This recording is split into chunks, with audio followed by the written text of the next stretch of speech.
This week, we look at the quiet town of Washington Terrace, Utah, where possibly the worst person ever made the world sick with some of the most depraved actions imaginable. Welcome to Small Town Murder.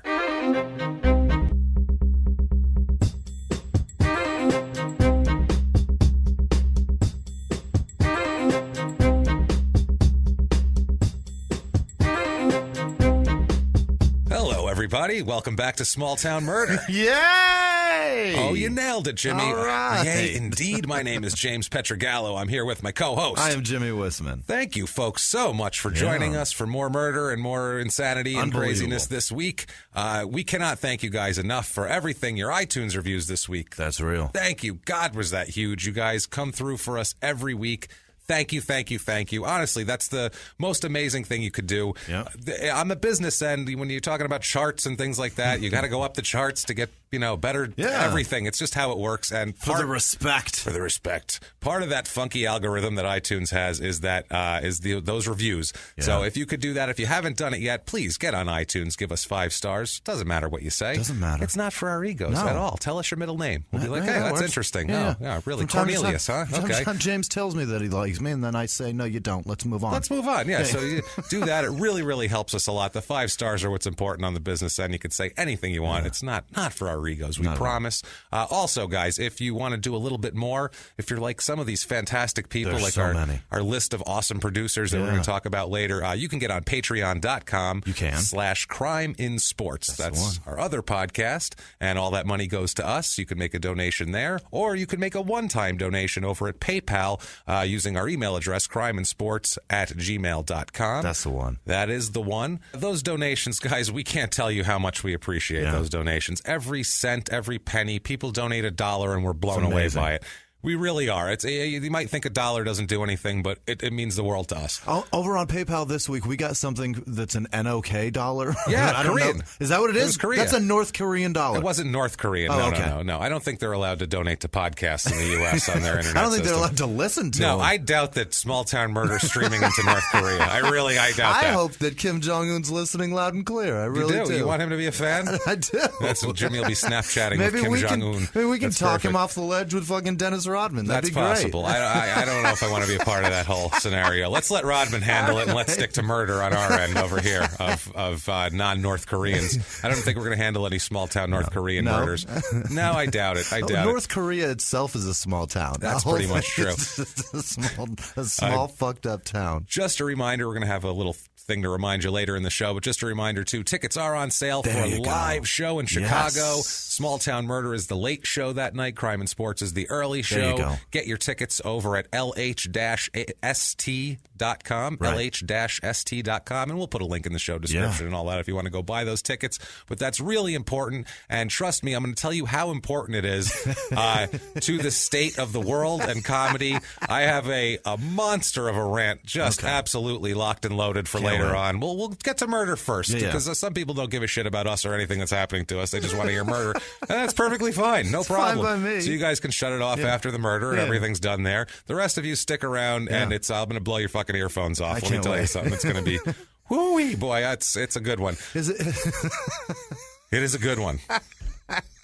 But never mind that. Let's get to that later. It's the people that stick around for the liquor store robbery. Those are the people Those that are we the want. people. Right. Speaking of those people, we do need to do our disclaimer. Sure. This is a comedy podcast. It is. We're comedians. We're stand-up comics. We're going to make jokes. We are. There's jokes. We're going to make fun of small towns because who doesn't live in a small town needs to be made fun of. We all are all from there. That's just how the world works. We've all got history with one, and they all suck. Maybe they all suck. Maybe a bumbling police force, a murderer we'll make fun of, things like that. I promise you guys, we will try our best, and we always try our best, and we never, ever make jokes at the expense of the victims or of the victims' families. We've said it time and time again. We are assholes, but we're not scumbags. That's the truth. That's not what we're all about. But everybody else, everybody is still on board.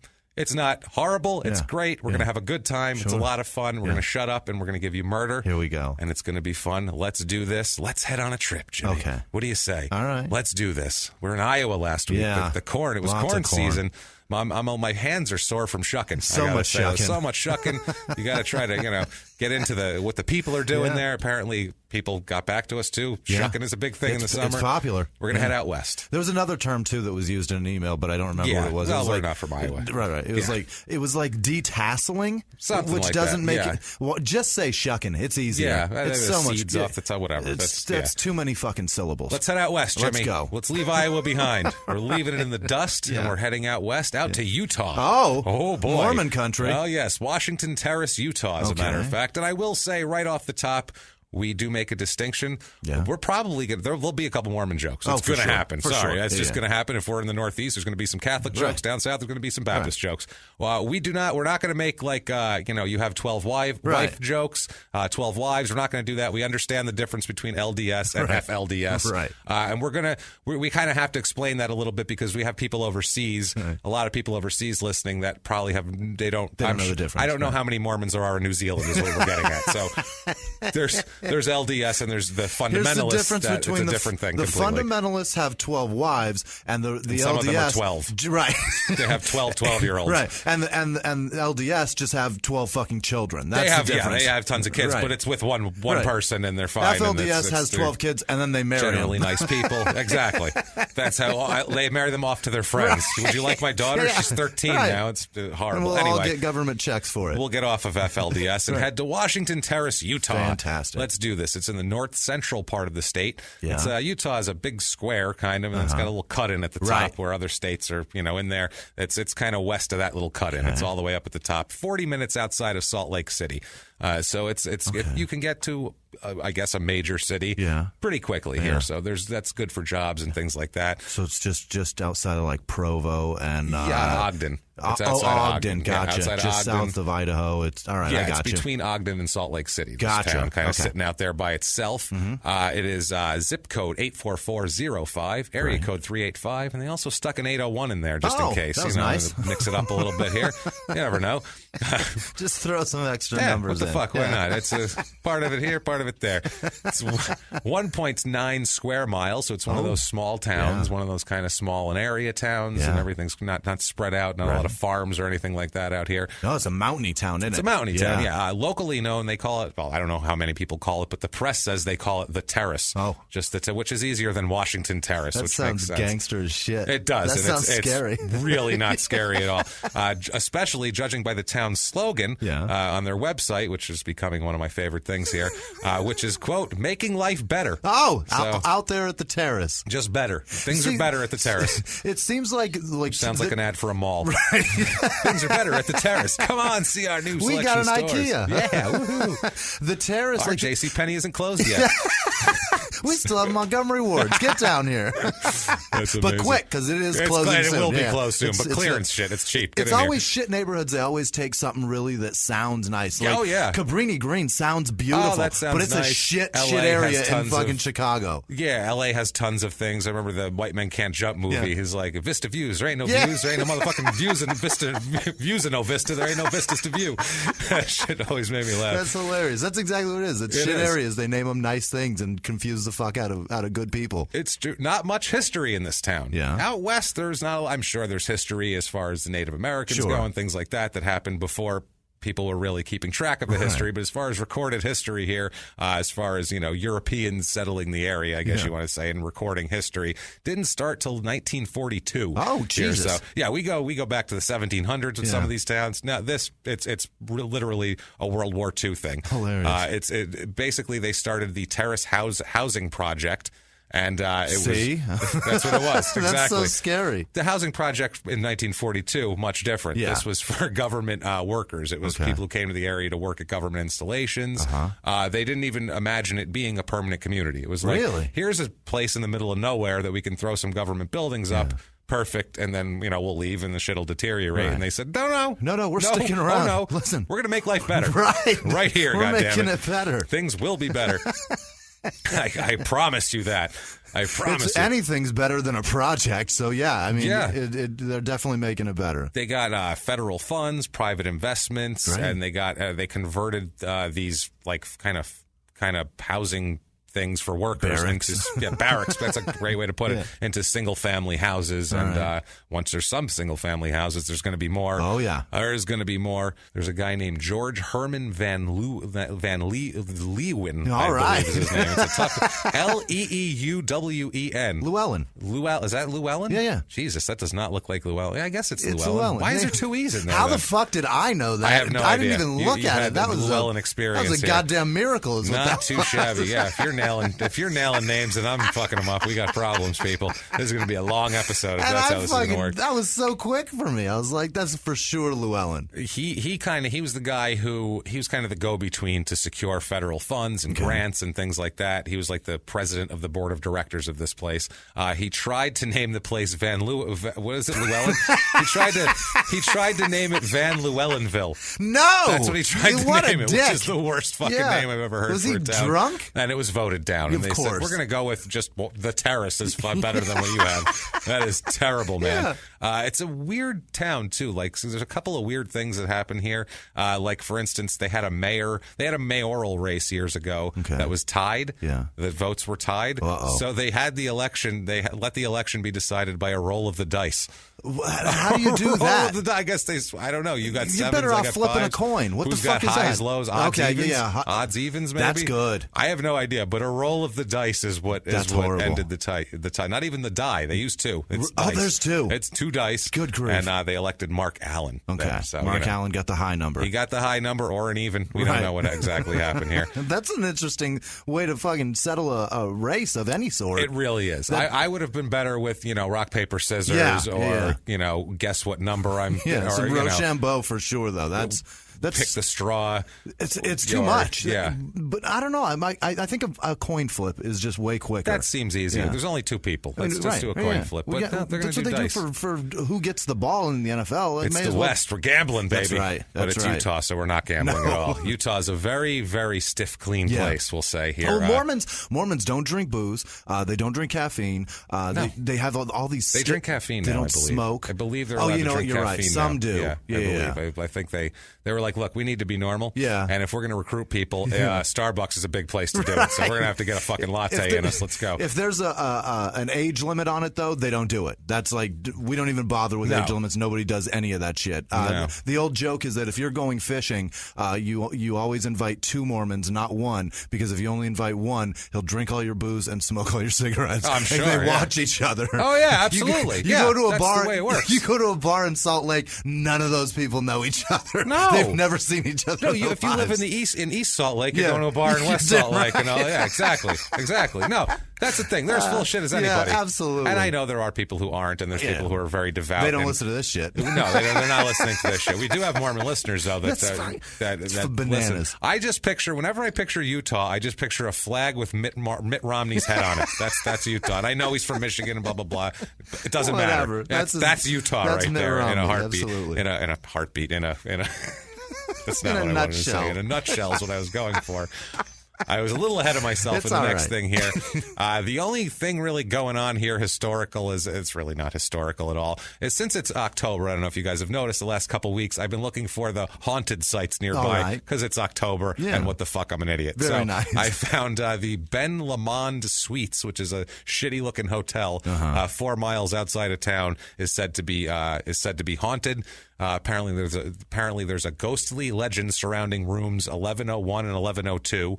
Apparently a new bride on her honeymoon drowned in the bathtub in room 1102. And then her son came to collect her belongings. How old is this lady? And by the way, that's not very Mormon. That's what I mean. You already got kids? Yeah, he stayed in the next door and then committed suicide in the next door room. Jesus. So that's how it works here. So people say the bathtub turns on and it gets steamy in there, and people see shit in the hotel's elevators work by themselves. I don't believe it.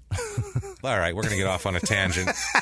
It's Halloween. Never mind. Let's get to the people in this town. Population 9,157 people. I guess it's a small town, though, but it's a bigger 1.9 miles, square miles. It's a decent-sized town. It's up 11.8% since 1990. Great. So people are moving there. Generally, all the Western towns are up since 1990 because that's kind of when the Sun Belt and Western migration happened in this country. People just started moving everywhere.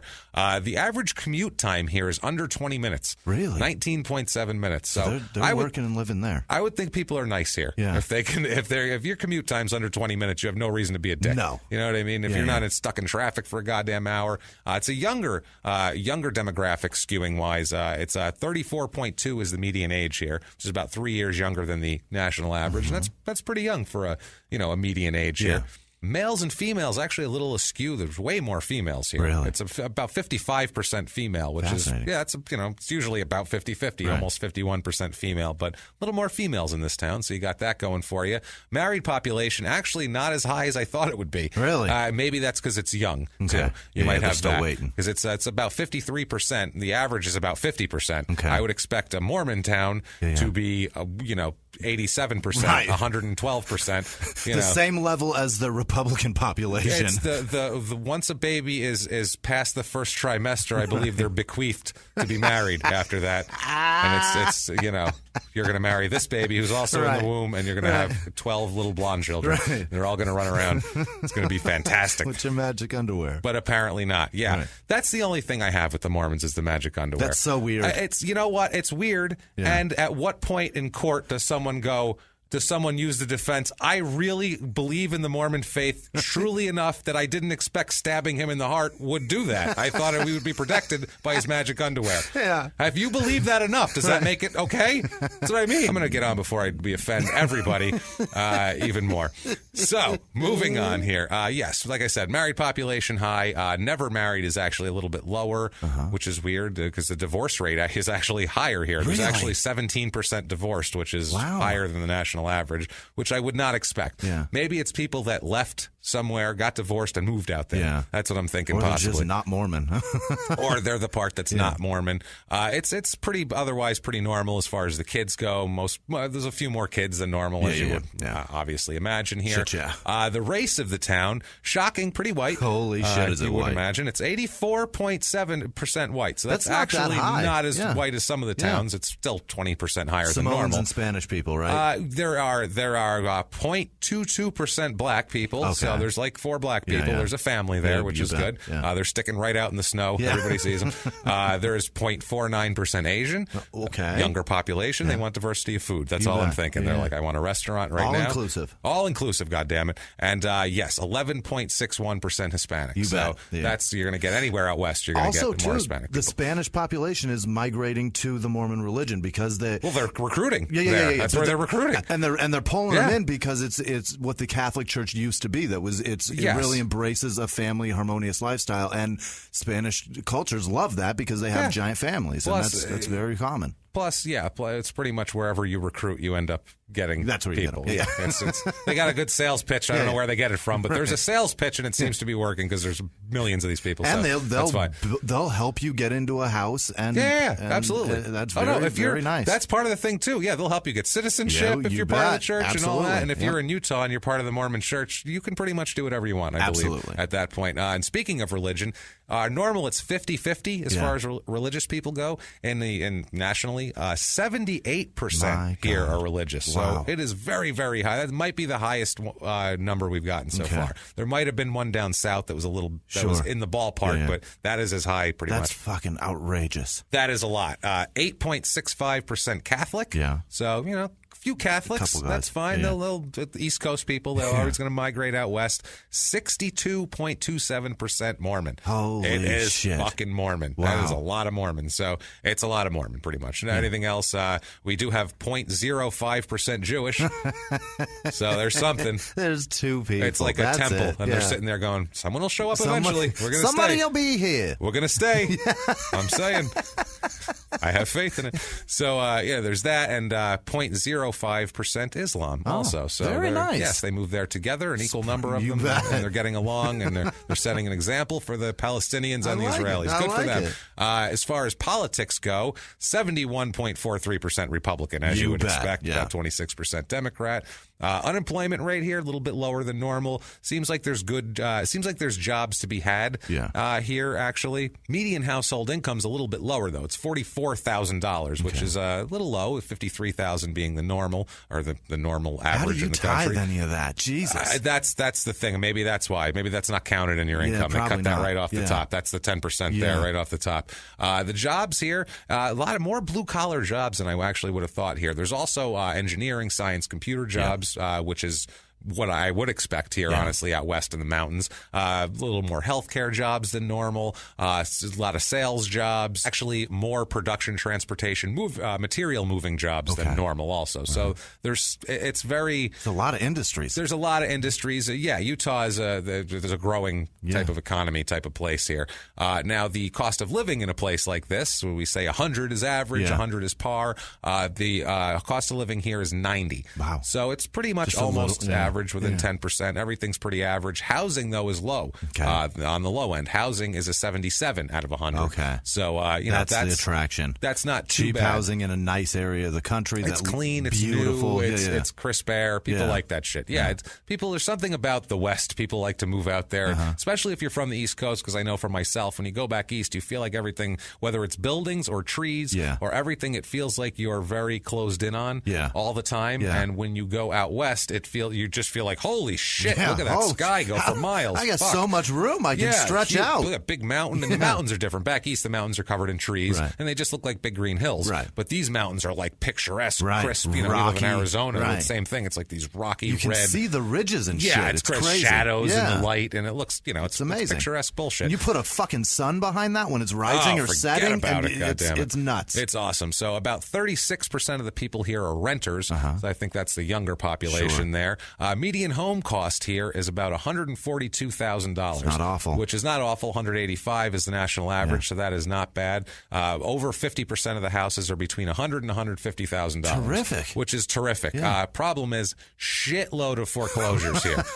I can see that, Shitload. Matter of fact, if we've convinced you to move to Washington Terrace, Utah, we have for you right now the Washington Terrace, Utah Real Estate Report. Yes.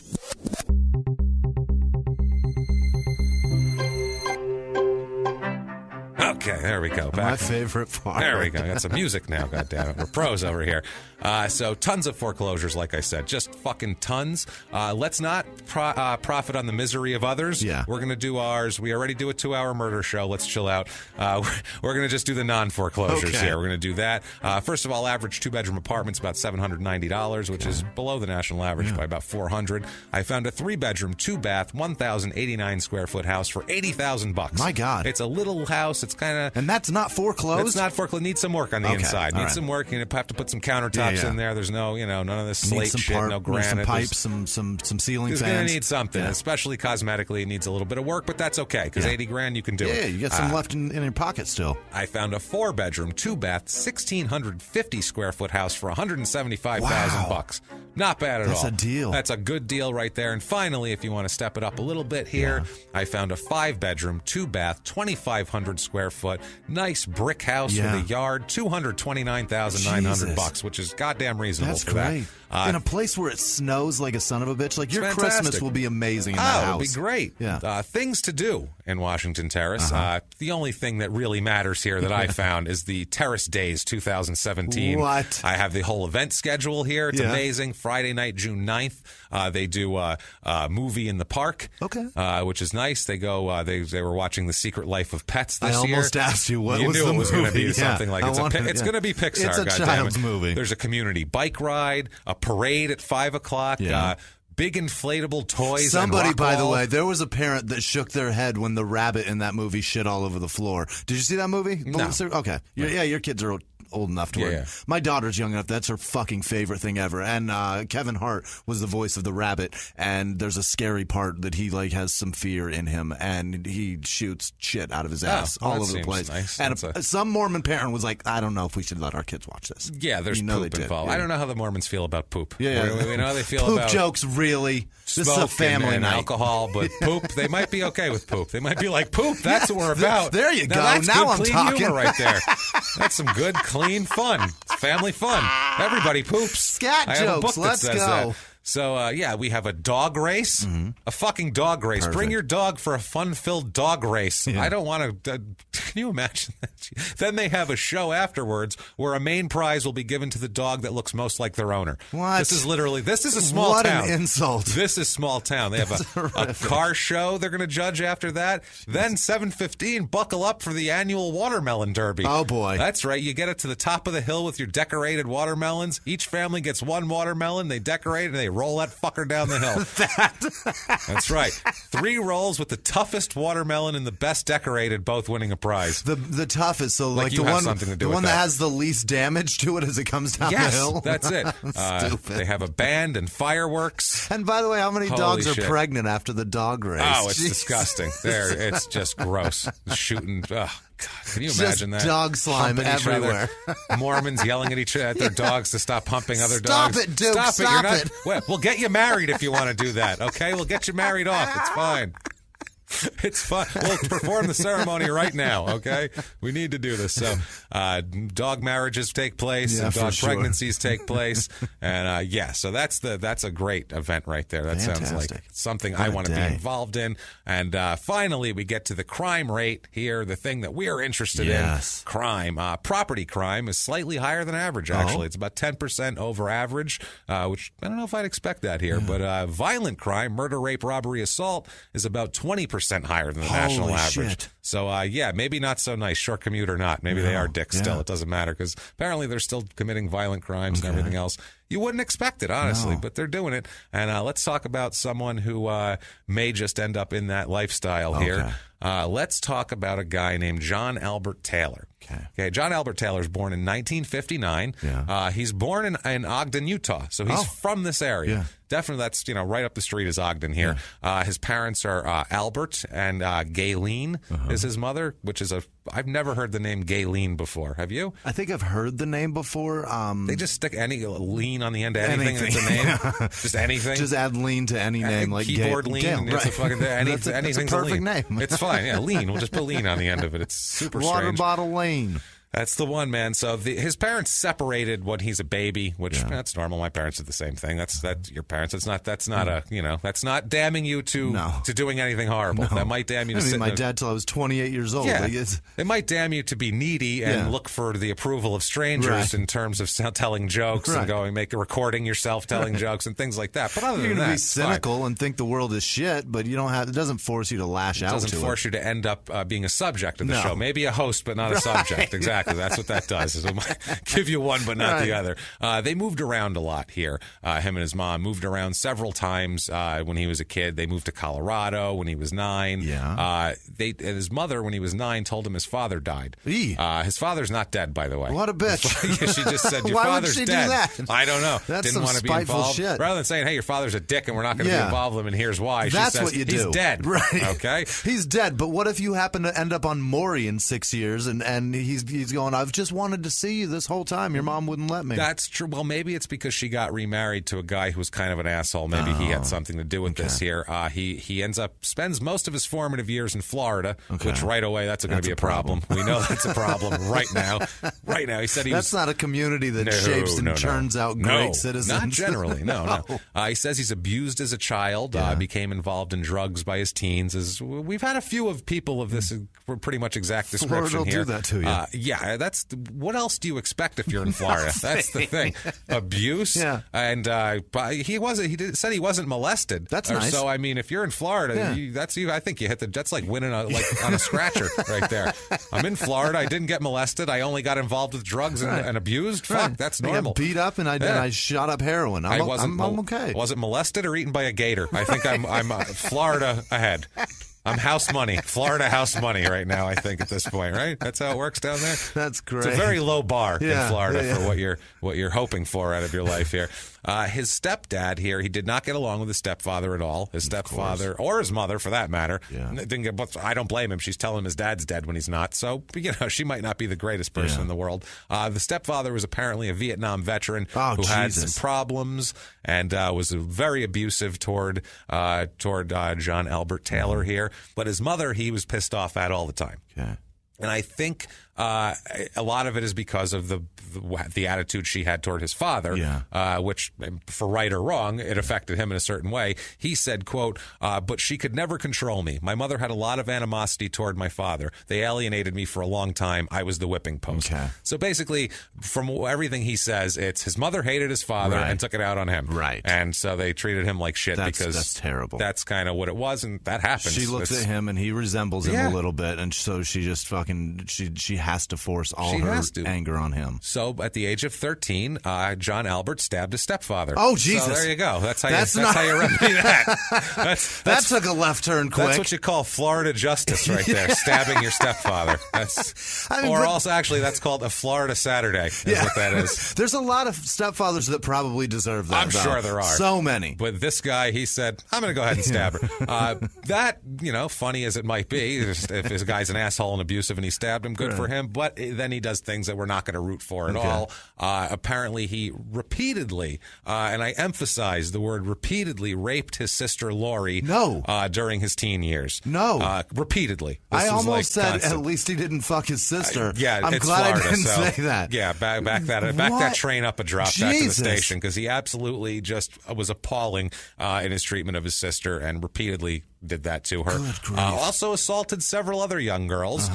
Was committed to a sex offender program by his parents as a teenager. Jesus. First of all, what the fuck? Why are his parents the one submitting him to anything at this point? I want a judge putting him in some sort of program, or I don't know, something. The stepfather put him in there? I mean, the stepfather probably listen, I have a knife in my back, like a legit I'm sure one. That was a mother okay, one thing. Fun is fun when you're stabbing your stepfather, but repeatedly raping your sister, we're not going to put up with. I'm sorry, young man. That's where the family draws the line. Apparently, this is unbelievable. It's fucking unreal. This guy. So he's in a sex offender program. By 1977, he's 18 years old. He is charged with burglary and carrying a concealed weapon after he's caught with a stolen gun. So he steals a gun, gets caught with it. Now he's got a gun and he stole it, so he's fucked there. He's convicted of this crime, and he's actually put in prison until December 81. So he got a good charge out of that. That's a good sentence for that. That's he did almost 4 years on that one. So he's out. He gets out in December of 81. World is his oyster. Florida at Christmas time, baby. Oh boy, it doesn't get any better than that. Out of those little snow things you shake up, and it's got a little. Just beach sand. Well, it's got a snowman with 2 palm trees around it, and you shake it up, and you go, there, look at that. There it is. And the snowman, of course, has a scarf. He has to have a scarf. Why'd you buy that? I don't know. That's just what it is. It's there. It's there. It was people there, buy that shit and bring it home. It was 99 cents. That's why. My mother went to Florida when I was a kid and brought me back one of those. I was like, what the fuck am I going to do with this? It was a melted snowman. That was the thing. Like, you'd shake it, and it had the little carrot and the coals and shit, and it floated. And the sticks. And the snow and the sticks. And I'm like, what am I doing here? Florida snowman. Thanks, Mom. That's humor right there. That's how you got so goddamn funny. That's the one. Yeah, by looking at that and going, what the fuck is wrong with these people? That's why I got an this attitude isn't when a I was joke, a kid. Mom. Yeah, no, this isn't a joke. This is a terrible joke. This is not good. I threw it on the ground, shattered it, walked away, then stabbed my stepfather. That's how it worked. I like it. So he's out for 3 months. So it's March of 82 here. He doesn't last too long out before he is arrested in Fort Lauderdale, Florida. So sticking around Florida, bad things are going to happen for armed burglary, armed robbery, and sexual assault. No, this is terrible. This isn't good. But this is a guy who by the age of 17, from because he went to the counseling and all that, the sex offender program, he was by the program, this is on documents. There are, imagine, okay, people call each other names all the time, okay? You say, that guy's this, that guy's that, she's a whatever, all the time. Imagine there was some official with a seal and a stamp on the paperwork. It's fucking notarized. That has this said about you, okay? He is diagnosed as a, quote, remorseless pedophile. Holy shit. Remorseless pedophile. No. Not only will he keep fucking kids, he's not even sorry about it. He doesn't even care. He doesn't even care. Wow. He's not not one bit sorry about it. As a matter of fact, he is excited. And a doctor chose to call him that. Remorseless. Wow. He chose that word very carefully. Unrepentant? No. Remorseless. Forgiveless? No, that sounds made up. Not only is he not sad that he did it, he doesn't even feel bad for the fucking person he did it to. Not even a little bit. Doesn't give a shit. No. Somehow, though, the latest arrest in 82, in March of 82, for the armed burglary, robbery, and sexual assault, he is acquitted of these charges.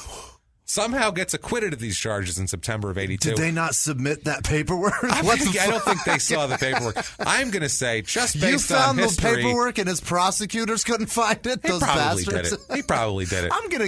If the cops in Baltimore hear of a shotgun robbery of drug dealers, they're going to go, I think it's probably Omar. We're just going to say it's Omar. Shut up, Jimmy. Watch the wire. It's Omar. It's going to be Omar. So I'm going to say probably old John Albert Taylor. Yeah, this sounds like the kind of guy that would do that. That sounds like him. Yeah. But he's acquitted of these charges. But the problem was he was on parole when this happened. So even having any kind of weapon or anything like that, there was several. He's going back anyway. Several parole violations out of this, and he's sentenced to an additional 15 years in prison on parole violations. Yeah, so he's acquitted or not, good riddance. You're going to jail. That was just. Are we putting him away for 30 or 15? Because this fucking remorseless pedophile is going to jail right now. God damn it, stepfather stabbing asshole. That's an unbelievable title. The remorseless. I hope he has a business card with it on Jesus, he should. He really should. So he's released in 1989. So he does about half the time, which is to be expected here. So at this point now, he's been in prison for 11 years. 11 years, yeah. Jesus. 11 years out of 30. Yeah. So that's not terrible. a lot. He's only been out for now, that's more terrible. than a third of the time he's been in prison, which is not terrific. He's released, and he says, all right, I'm done with Florida. Got to get the fuck out of here. Obviously, this is the problem. Yeah, it's clearly the surrounding. Yeah. So his father, not being dead, instead he's actually living out in Utah. Yeah. He decides, I'm going to go out west with my father. He found him. Found the father, and his sisters are living out there, too. Perfect. And his sisters who he, remorselessly raped for years and years and years. So that's nice, right? This is family reunion. This is getting sweeter by the day, isn't it? Jesus Christ. So June 20th, 1989, he's got two sisters in the area, and one of them is the Laura, one we discussed earlier. I think I called her Lori by accident, as a matter of fact, but it's Laura.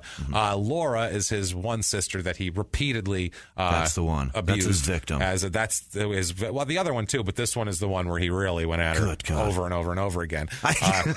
But for some reason, that really right there added into that. It makes it so much worse. He did. She's the one that he went after. No, or he gave her the business. One that he really. Yeah, it was fucking not. Why does that really sting so much? It's true. That's why. God damn it. So on June 20th, 1989, he arrives at his sister's apartment complex to stay with his sister for a while. Why is she allowing She's that? She's going to allow him not only to be existing in the area, but to actually stay in her domicile, the same place. This is for the purpose was to tattoo. He's a tattoo artist too. He's a remorseless pedophile tattoo artist from Florida. So with a record, this is the guy you want hanging around. He's been in prison for 11 years out of 30. This is really a top-notch citizen at this point, right? We're doing great. Jesus Christ, we found a fucking winner this week. This week, holy shit.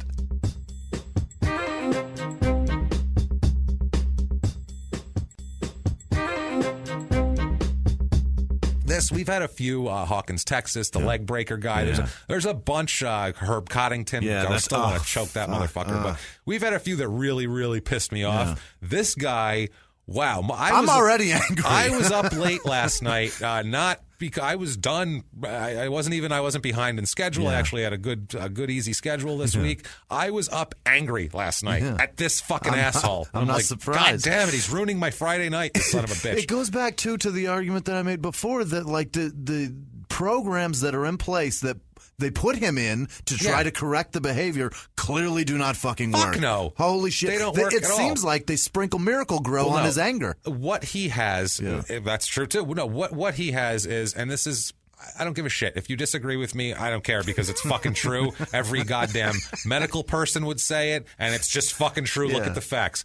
You cannot fix that. No. You can't fix violent pedophile. No, that is not fixable. It's a sickness. Jimmie wants to fuck women in aprons, okay? Right. That's what gets his fucking whatever. That's what tips his little scale over.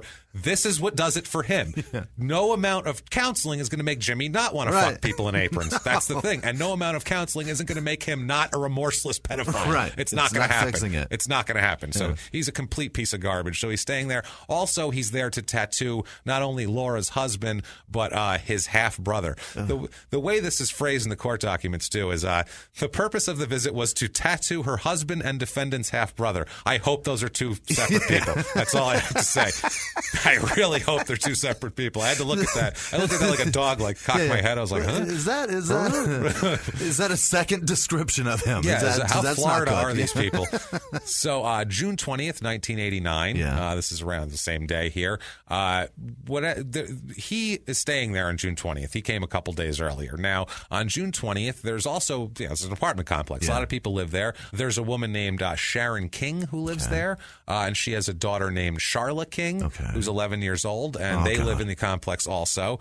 Charla gets dropped off at the complex at 1:30 p.m. that day. Her foster grandmother, a woman named Bertha Poster, I don't know how that relationship worked with a foster grandmother or what, That's but weird. Her father actually died in 1980, this young girl's father. She's 11 years old. This is, by the way, the day before her 12th birthday. She'll be 12 the next day. Her father died in 1980. So, I mean, very soon after her being born. So, I don't know if maybe that helps with the foster or whatever. Anyway, this Bertha Poster was out with Charla. They were out at the mall walking around. Takes an 11-year-old girl to the mall the day before their birthday. They were talking about the next day. She's going to go to the amusement park to celebrate her birthday.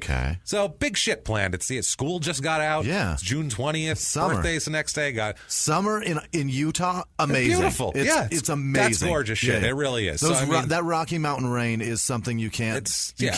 A summer Utah day at the amusement park isn't a bad deal on your 12th birthday. That seems like a damn fine thing to do on your 12th birthday. So Sharon was there. Like I said, Sharon's not there yet. Bertha drops her off at home. Sharon will be home pretty soon. About 3:00 p.m. on the same day, John Albert Taylor is at his sister Laura's place. He's just staying there kind of indefinitely to do tattoos and hang out. He says, I want to go home. I'm going to go to my other sister's house. I'm going to her house right now. And so Laura's like, why? What are you talking about? He didn't even finish the tattoos. Really? Okay, he's got half-done, which, again, you don't get any more white trash than a half-done tattoo done by a remorseless pedophile from Florida. You don't get any more white trash than that. The last guy I want touching my arm. Fuck no. And putting a needle that's going to break my skin? I don't trust that for shit. He stuck that thing up his ass before he did it or something. How many people has he used that thing on? He doesn't break them. No, God, no. He's not going to throw that out afterwards. So he didn't even finish the tattoo. So for him to want to take off, it's like, why are you taking off? You wanted to stay with me. You're doing tattoos, and now you're just leaving. So very odd thing. She takes that as a strange deal. He just takes off. He's gone. Now, Sharon comes home at 3:20. She comes home to her apartment. Sharon King. She gets in. She immediately walks in and turns on the TV. She puts soap opera on. It's 3:00 in the afternoon, 3:20. She walks in the door. It's all it's on anyway, especially in 1988. There's no, there's cable, but there's you have, she's watching GH. Really good cable. On. Really good cable at like 25 channels in 1988. So I mean, there's not a lot on, and most of them were just bullshit. There may have been 32 because that's where ESPN was, like near the end of it. Well, I'm from New York. It was in like the top in New York because it was like we were like the first market to get ESPN. So of course. I remember as a kid being like, oh look, it's just ESPN on look basic cable. All sports. This is great. Oh, it was great. I loved it. Anyway, and then Disney bought it. This is not great here. So she turns on the soap operas, just wanting to get a fix of people's drama and bullshit and whatever. She gets a lot more than that. Now this is fucking horrible, and there's no good way to do this. There's going to be descriptions. Brace yourself. There's no good way to do this. I'm going to try to keep it as, I don't know, but not to be factual. It's got to be what it is, and it's fucking horrible. Brace yourselves. This is going to be offensive. That's where we're at. It's going to be rough. That's all I have to say. We're going to be respectful about it. Obviously, we're not going to make a joke about this at all, but this is brutal shit. So let's find out what happened here. Sharon walks into her bedroom and finds on her bed Charla there, 11 years old. She is not alive. She's naked. She has her arms and legs like open. Yep. She has a telephone cord tied around her neck. Bastard. And her mouth is stuffed with her own underwear. Perfect. And her mother's nightgown is wrapped around her head. Fucking hell. This is an 11-year-old girl. It's like the worst. Like if you would have asked me, this is the worst. Most describe to thing. me the worst possible way for your child to be dead in your bed. That's it. This is the one, and this is. I can't think of. I can't think of something worse than this that we've done. Like I really can't. Like we've had a couple of kids that were whatever, but this is, I don't know, man. There's something different here. If you look at that scene, if you happen upon that scene at all, you know exactly what happened. Like you know what happened. The description is already done. I mean. Yeah, you know how she got to that end. Yeah. Horrific. The mother takes her nightgown off of the poor kid's face here, off of Charlotte's face, and the kid's face is swollen and distorted and black from being choked, and I don't even know what to say about that. That's you said enough. I don't know. There's no like, we don't need to say like what the fuck even, because it's just it's there. That's absolutely implied. Yeah. So Taylor here had yet to leave his sister's apartment. He just said he wanted to go home, but it had only been a little while. Yeah. He watches as the paramedics remove Charla from the apartment. Okay. And he says to his sister, he says, quote, when they catch him, they'll just slap him on the hand and let him plead insanity, give him 3 to 5 years and let him go. Jesus. That's what he says about this. That's a man well versed in the penal system. Well versed in the old. He's versed in a lot of penal everything. So this asshole, they start canvassing a little bit and trying to see what happened. Apparently, Taylor was alone at his sister's apartment all afternoon until she got home. Nobody else was there. Sure. So there's nobody saying they were hanging out with him. They talked to the neighbors. A neighbor saw, just when he got there 3 days earlier, saw Taylor watching Charla and a friend in the park kind of a little too closely. Okay. Kind of just like, that's a little creepy. He took note of that. He took note of it, but didn't like... I don't know. I guess what do you do? You don't report it. What do you do? It's that guy's brother. What are you going to say? Go to the cops and go, I think he was looking at that girl a little time. I mean, cops would never. That's all they would be doing is going around. The most you can do in that is just make the mental note and be like, if something happens, I'm telling the cops about that guy. Just going to say, or you could walk up and go, hey, don't fucking stare at that little kid. So then that guy might go, that guy saw me staring at that kid. Maybe I won't kill her now. You know what I mean? Maybe that's it. But I don't know. Maybe I have to kill him too. He's also an he's also a tattooed ex-convict guy in Utah in 1990, and who knows if this was some Mormon missionary guy who saw him and wasn't really going to go confront him. Right. Go, hey, motherfucker. I don't necessarily want to tell that guy, hey, motherfucker. Yeah, exactly. Maybe not. Another neighbor heard, this was shortly after Charla had been seen coming into the complex after her foster grandmother dropped her off, heard her screaming loudly. Oh, Jesus. But didn't do anything about it. Didn't say anything, didn't knock on the door. What? Didn't... I mean, that's not very Mormon of you. That's not. But I mean, also little girls sometimes they play scream like that. Oh my God, my daughter! They do it to show you how loud they can be. My little girl used to do how that. Funny it is that I can scream and deafen you. Yeah, and you're like, oh, people are going to think you're dying. Well, this is why. Somebody thinks I'm beating you right now. Stop crying wolf. This is what happens here. Another neighbor saw Taylor at the foot of the staircase outside of Charla's building. Right before she was found. Oh. So, like, within an hour before she was found, he was, the sister lived in a different building, and he was over at the bottom of the staircase of her building. Had no reason to fucking be there whatsoever. So, they do an autopsy on this, and again, this is going to be... This fucking horrific. This is tough, but to get the full scope, it is what it is. Go. We're pushing forward. Put your shield on right now, and push forward here. The autopsy, the cause of death, strangulation by the telephone cord. She's also was injured badly by other things here, by injuries to her vaginal and rectum area, acute hemorrhaging there, very, very bad.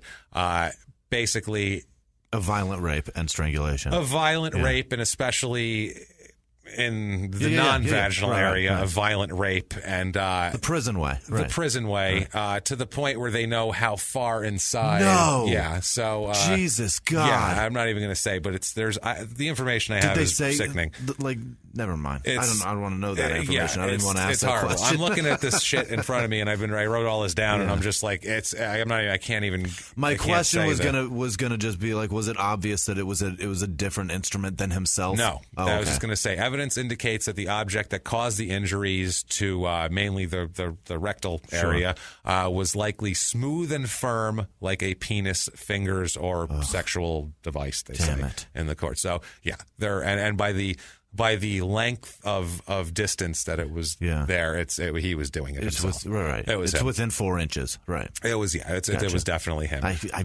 I want to hurt him. Yeah, that's what I'm saying here. Go on. The other injuries were just as bad to the other areas. It's just fucking horrific. And we beat her about the face because she was all swollen. Yeah, she's swollen, and also that was from being strangled. Okay, that's how violently he strangled her. Jesus. It was just a. Her head was like ready to pop off. Yeah, sure. It was like a berry. It's awful. Gotcha. So this is fucking horrible, man. It's so hard to say this stuff. This stuff is horrible. Yeah, it really has. And I've been thinking about it all night. Like, how am I going to present this? But it is what it is, and it happened, and it's fucking horrible. And this is why people root against this guy. It's now. Not that somebody hurt a child. It's how someone hurt a child. That's what I mean. It's not the fact that it's a child. It's the fact that it's so fucking violent against a child. And remorseless was the perfect way to put it. Remorseless. Doesn't give a fuck. No. To be able to do that, you can't give any fuck about anything in the human spectrum. You just can't. It's impossible. It's fucking impossible. So June 25th, 1989, police officer Marcia Gathercole receives a phone call with information connected to this, possibly. Somebody who says, I know someone who might have been involved in this here. Sure. And we'll find out who that was and who the call was from.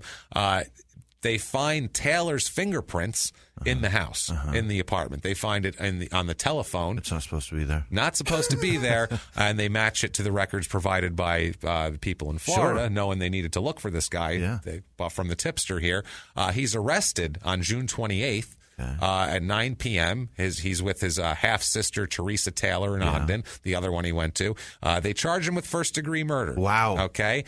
Turns out Laura, his sister that he repeatedly raped as a child, went after, thought he showed an unusual interest in the murder, and she was the one who called the cops on him. Really? She fucking called the cops on him. Fucking imagine this poor woman, a lifetime of being abused by this guy, ruined her childhood. Yeah. Imagine the type of guy she probably hooked up with. Imagine what type of guy her husband was that said, bring your pedophilic ex free tattoos, bring him in. Guy from Florida, brother in, because I need a free tattoo. Right. That's the type of guy she hooked up with because this guy destroyed her, just absolutely annihilated her as a human, as a child. And she probably heard some of the details of the death. Yeah. And I guarantee it rang a bell in her head saying, you can't imagine. Remember what happened to you? You can't think for a second that this lady didn't say, this fucking happened to me, and he's doing it still, and no, fuck this shit. It had to be. It had to be. And he corrected one flaw in his assaults earlier, was that he left that sister alive. That you can't do that anymore. Nope. You gotta. It's fucking ridiculous, unbelievable. Man. He is arrested, John Albert Taylor. He says later on, quote, I remember telling my father that whoever they arrested for this crime was history, and that was before my arrest. So he's saying, now he's saying that they're going to be fucked because he saw what public outcry was. This little girl too. She's just a cute little sweet looking little girl. I mean, she wasn't, and it doesn't matter either way, but she wasn't like 11 and like trying to look 16. Right. You know what I mean? She was enjoying being a kid. She was still. 11, being 11, looked like a little 11-year-old kid that would be like, let's go play in the, double dutch and fucking whatever the hell, you know what I mean? Or nowadays they'd be Snapchatting pictures of their tits to each other, I'm sure, but I don't know. In 1989, they're not. You know what I mean? No, she was listening to New Kids on the Block and having a crush on one of them. It's terrible. Just a sweet little kid, man. It's horrible. Now, June 28th, by 5 days later, Sharon moves out of the apartment complex. Which I don't fucking blame her. Yeah. Her daughter was just murdered in the apartment, and she's really pissed off because the neighbors who came forward as witnesses didn't do anything when they heard her screaming. Right. They were like, what They're given all this information about things that happened that should have raised concerns, and it raised none. Maybe all of this could have prevented this shit, possibly. But no.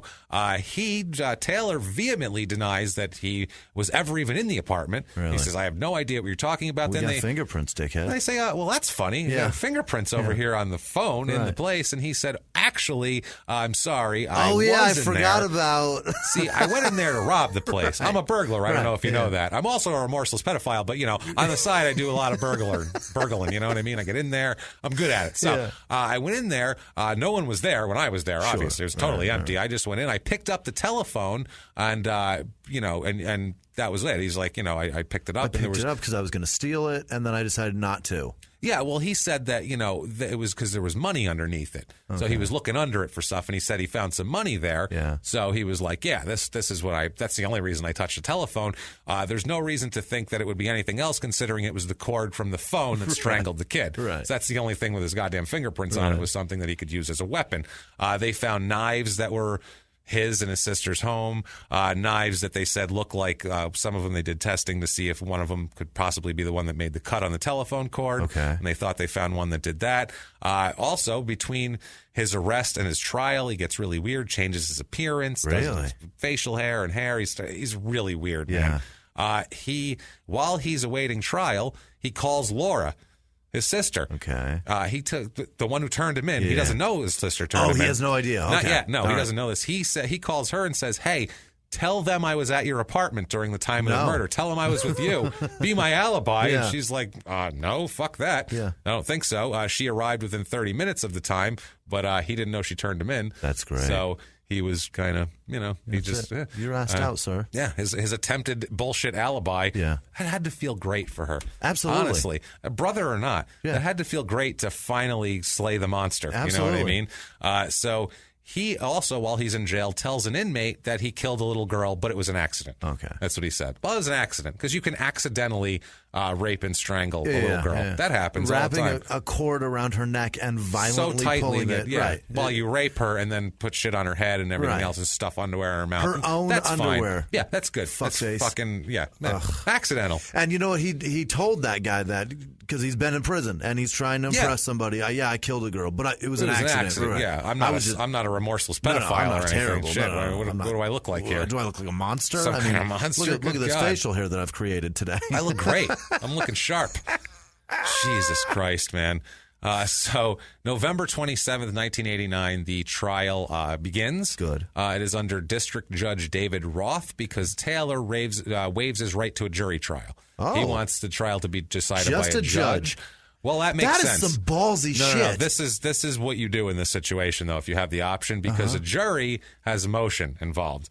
A jury, you're going to get a mother on that jury. You're going to get a dad. You're that's a good point. And these people are going to be pissed at you. A judge, I think you're thinking of, is a little more clear.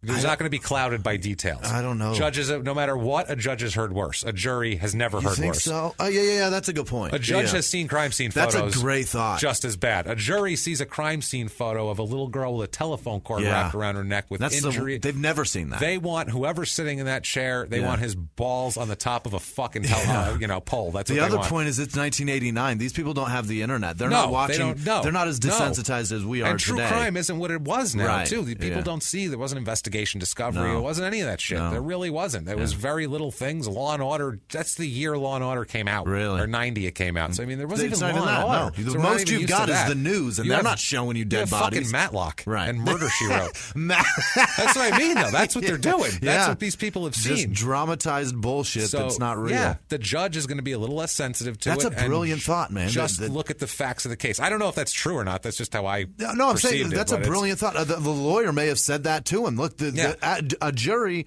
is going to be the worst thing they've ever seen. Yeah. The judge has always seen worse. They're going to want to give you the old Vlad the Impaler, fucking, lube up a pole and let you slide down and fucking eventually until it pops out the top of your head. That's what they're going to want to do to you. Yeah. Let's try it with the judge here. They have opening statements. His defense attorney, Don Redd, he tells them that Taylor's going to testify on his own behalf. Yeah. And he admits to being in the apartment, but he said he was in the apartment to be a burglar, and that's it. That's it. He said no one was home. He left his fingerprints on the telephone. He did not kill the 11-year-old girl. Okay. Someone else then, what are the odds? It's crazy. You break in, steal some shit, literally within an hour, someone else, another remorseless pedophile breaks in and murders a little girl. In a town of 9,000 people, they found two people that are burglars, and they burgled the exact same place. Jesus, he should. And one of them happens to be a violent pedophile. If he gets off, he should definitely play the lottery. Let's just say that, because his odds, boy. It's unbelievable. Head over to Vegas, big guy. It's not natural. No. That doesn't happen. No. So Sharon, the mother, testifies. Yeah. God, can you imagine? No. And I don't even want to. Not even imagine doing it. Imagine just having to watch a mother go through this. Never mind actually be the mother doing it. Actually sitting in a chair, looking at your deceased child from a horribly violent end. And then describing how you found her. Right. That's, I don't even know. That's something you would say in a psychiatrist's office 10 years from now, like while you sobbed. That's a day I don't want. No. She testified she got home from work 3:20, like we said. She turned on the soap opera, walked into her bedroom, and then testified to what she found. She said, quote, I started screaming. Yeah. No fucking shit. Yeah, I guess you did start screaming. She ran to the neighbor's house. I don't think she had, the phone cord was cut. Right. So she ran she ran to the neighbor's house and called police. The police instructed her to administer CPR, try to administer CPR. Listen, officer, it's a bit too late. It was, fucking horrible, man. She describes trying to do that in court. See a jury. She had to unwind a cord. Imagine a jury watching that. Unbelievable. Imagine those people sitting there just thinking, when I get a hold of that motherfucker that made this woman go through this, I'm going to kill him. For sure. Like, it's, wow. And I get the choice of whether or not he goes to prison for this. This is the best day of my life. She didn't even see the cord until she tried to do CPR. Wow. Because she tilted the head back to do it, and then she saw the cord wrap around the neck. Fuck, she was that swollen? So, fuck. Yeah, she didn't even see it. The Bertha Porter testifies, saying that she was probably the last person to see Charla, talk to Charla, unless anybody said hello to her walking through the complex or something like that. But yeah, so far, this is pretty goddamn damning. I don't know how you're going to have a defense to this. He testifies in his own defense. Really? This fucking moron. He takes a fucking stand? He takes a stand. His lawyer said he was going to do it, and he's going to goddamn do it. He says that he only entered the apartment to rob it. That's it. No one was home. Left his fingerprints, the money, does the whole thing. The county deputy attorney, William Daines, he says that Taylor said at first that he denied even in being in the fucking apartment until, witnesses placed him at the scene at the time. And then he was like, well, I robbed it. And then it went from there. They had the prison inmate, Mike Gallego. He testified that he talked to Taylor. He said he had a brief conversation with Taylor, which Taylor told him that he killed a girl by accident and masturbated on the corpse. Oh, Jesus. That's what he told this guy. That's better? Brief conversation. Brief. Small talk, Jimmy. Yeah. I realized last night, by the way, I'm terrible at small talk. Yeah. I went to my wife Sarah, her nieces and nephews played t-ball, and we went to the game. And I'm sitting there, and I am fucking awful. At one point, she looked at me like, "Are you going to talk to anybody?" And I'm like, "I thought I was. Like, I'm just not good at it. Here, I'll talk and talk. I need something to talk about. Otherwise, I don't know what the fuck to say because I'm afraid someone's going to tell me this in a brief conversation. Okay. I feel like maybe, but like, small talk. How are you? Yeah, my job sucks. This and that. Accidentally killed a girl, masturbated on the corpse. I don't want to hear that shit. So no small talk for me because that's what happens. Hilarious. Corpse masturbators. That's all that's out there.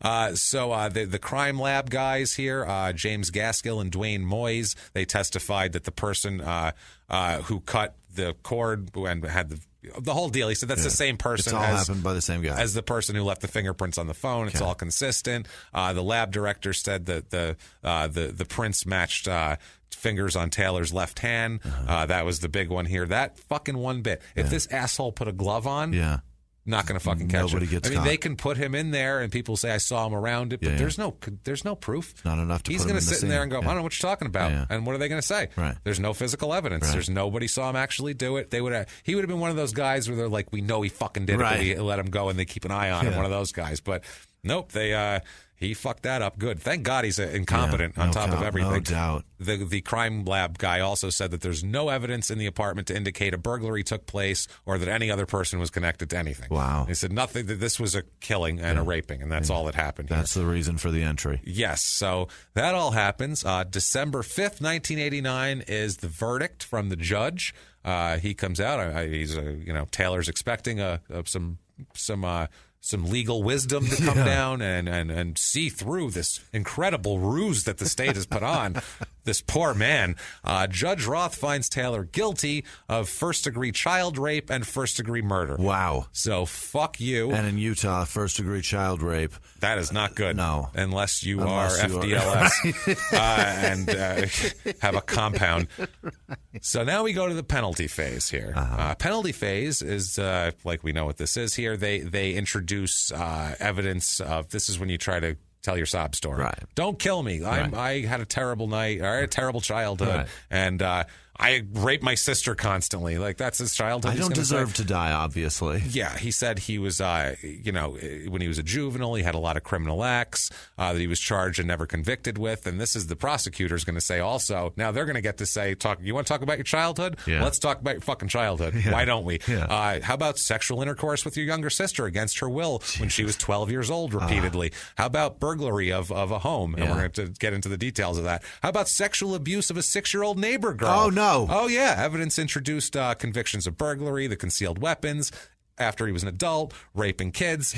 Let's talk about how on your paper here from the state, it's, I see a stamp on there. There's a seal, looks pretty official. Remorseless pedophile. Signed by 7 different doctors. Holy shit. Do we even need... well, okay. Anyway, let's get into this here. Bobby Thomas was testified that in 1974 that Taylor temporarily stayed with his grandmother, who was this Thomas's neighbor. One day, Thomas's daughter came home from school and found Taylor inside their home, and he was trying to rob things. Yeah, and he was confronted and he denied it. However, in 1978, from prison, because he was in prison in 78, he wrote Thomas a letter apologizing for what he'd done. I don't know if this was some kind of horse shit to try to get parole. Sure. Like, I'm apologizing to people I've wronged. The state does say there's nobody else that can corroborate this. This is just this Bobby Thomas guy, but who the hell comes out of the woodwork from 1974 who's lying about that? That's a weird thing to make up. Also, the victim from a childhood, the 6-year-old of the sex abuse that he did, testified that when she was 6 years old, Taylor asked her to come over to his grandparents' house and look at his trains. Oh, Jesus. They went into the garage, and then he pulled down her pants and touched her, and then he took his pants off and started masturbating. Jesus. This poor 6-year-old girl. Sweet train. She began to... Yeah, fuck me. Good God. Is that a Lionel? Oh, Jesus. Jesus. Yeah, no shit. So terrible. How do you get the smoke to come out? Fuck me, man. That is the worst thing ever. Jesus Christ. Poor fucking kids, man. This is where we're at. We're delirious from this. You have to be. That was such a shock, too. I feel like I'm getting beat up you here. You snuck it on me. Sorry. Fuck, you raped me with that joke. Hey, it happens sometimes, Jimmy. I'm a remorseless joke rapist. That woman hates trains forever. Oh, she hates trains. That's the thing that these people don't realize they're doing to people. It's not you're not just getting what...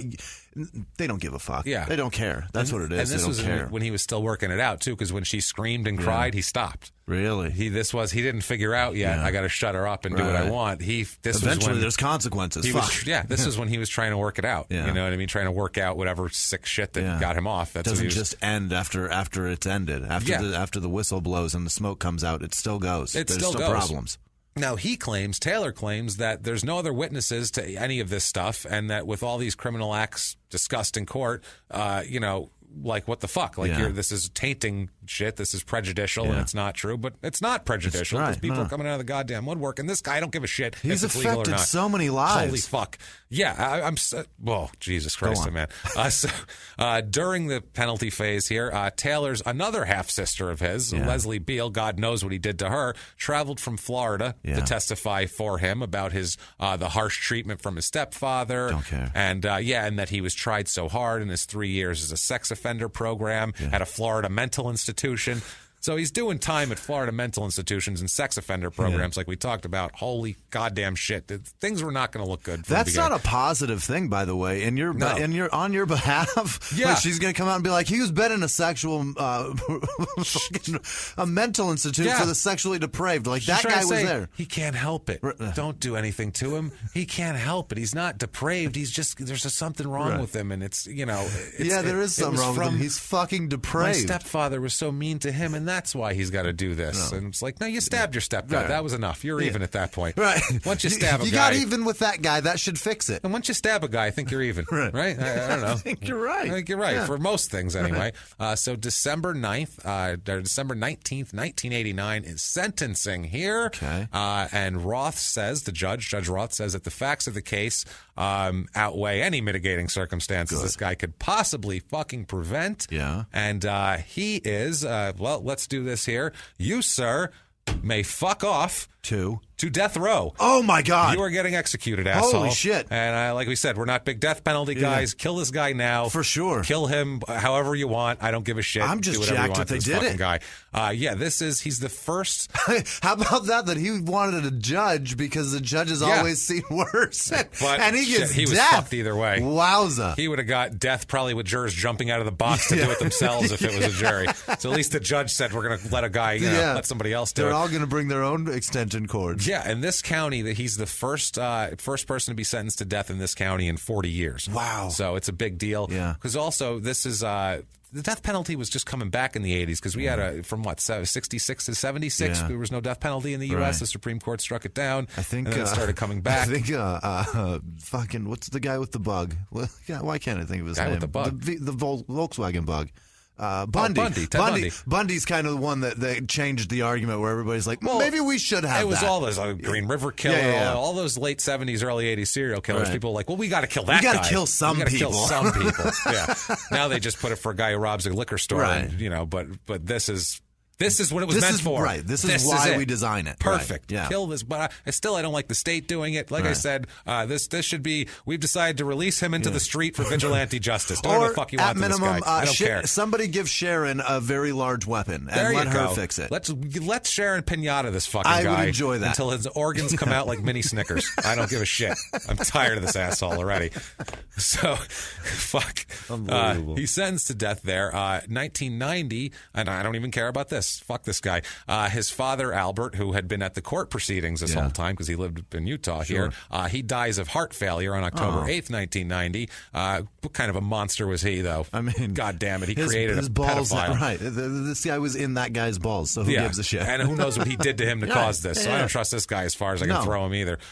Taylor actually tried to get permission to go to the funeral. What? Are you out of your mind? Fuck you, Are you dude. out of your goddamn mind? You're not going anywhere. You don't even get to talk to prisoners. You're on death row. You can just absolutely not. No. They should do something to his father's corpse in front of him if he cares about it that much, just to say, fuck you. He appeals, obviously, automatic appeal on a death penalty, and it's for insufficient evidence is what he's claiming, which seems like a lot of evidence to me. Yeah. He is claiming... Does he want semen?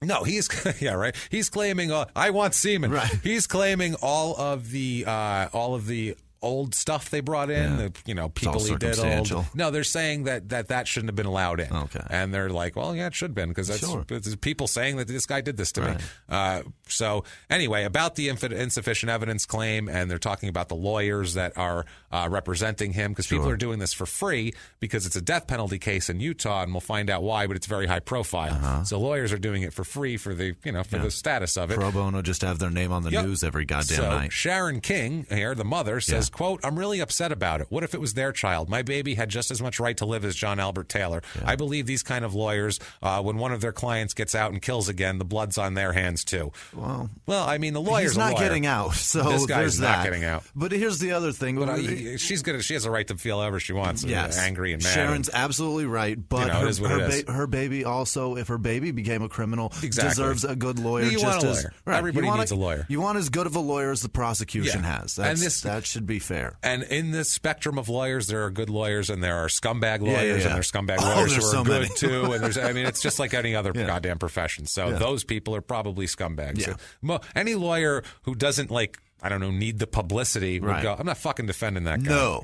Screw that guy, especially not in the Post. Right. But that's where the attention is because we'll find out here. Okay. He just says all the acts they brought in were 15 years prior to trial, blah, blah, blah. He even said that about his going to prison in Florida. Dude, that's because you were in prison for 15 years. Of course everything's 15 years ago. He claims he was deprived due process under the Constitution because, quote, the lapse of time clouds people's memories and makes it difficult, if not impossible, to find witnesses to the alleged occurrences. Right. Well, guess what? They found a girl you diddled, so that's good enough for me. I'm in. I am in. One of his sisters also, because his sisters, even the ones that came for her, like the one that came from Florida for him, right?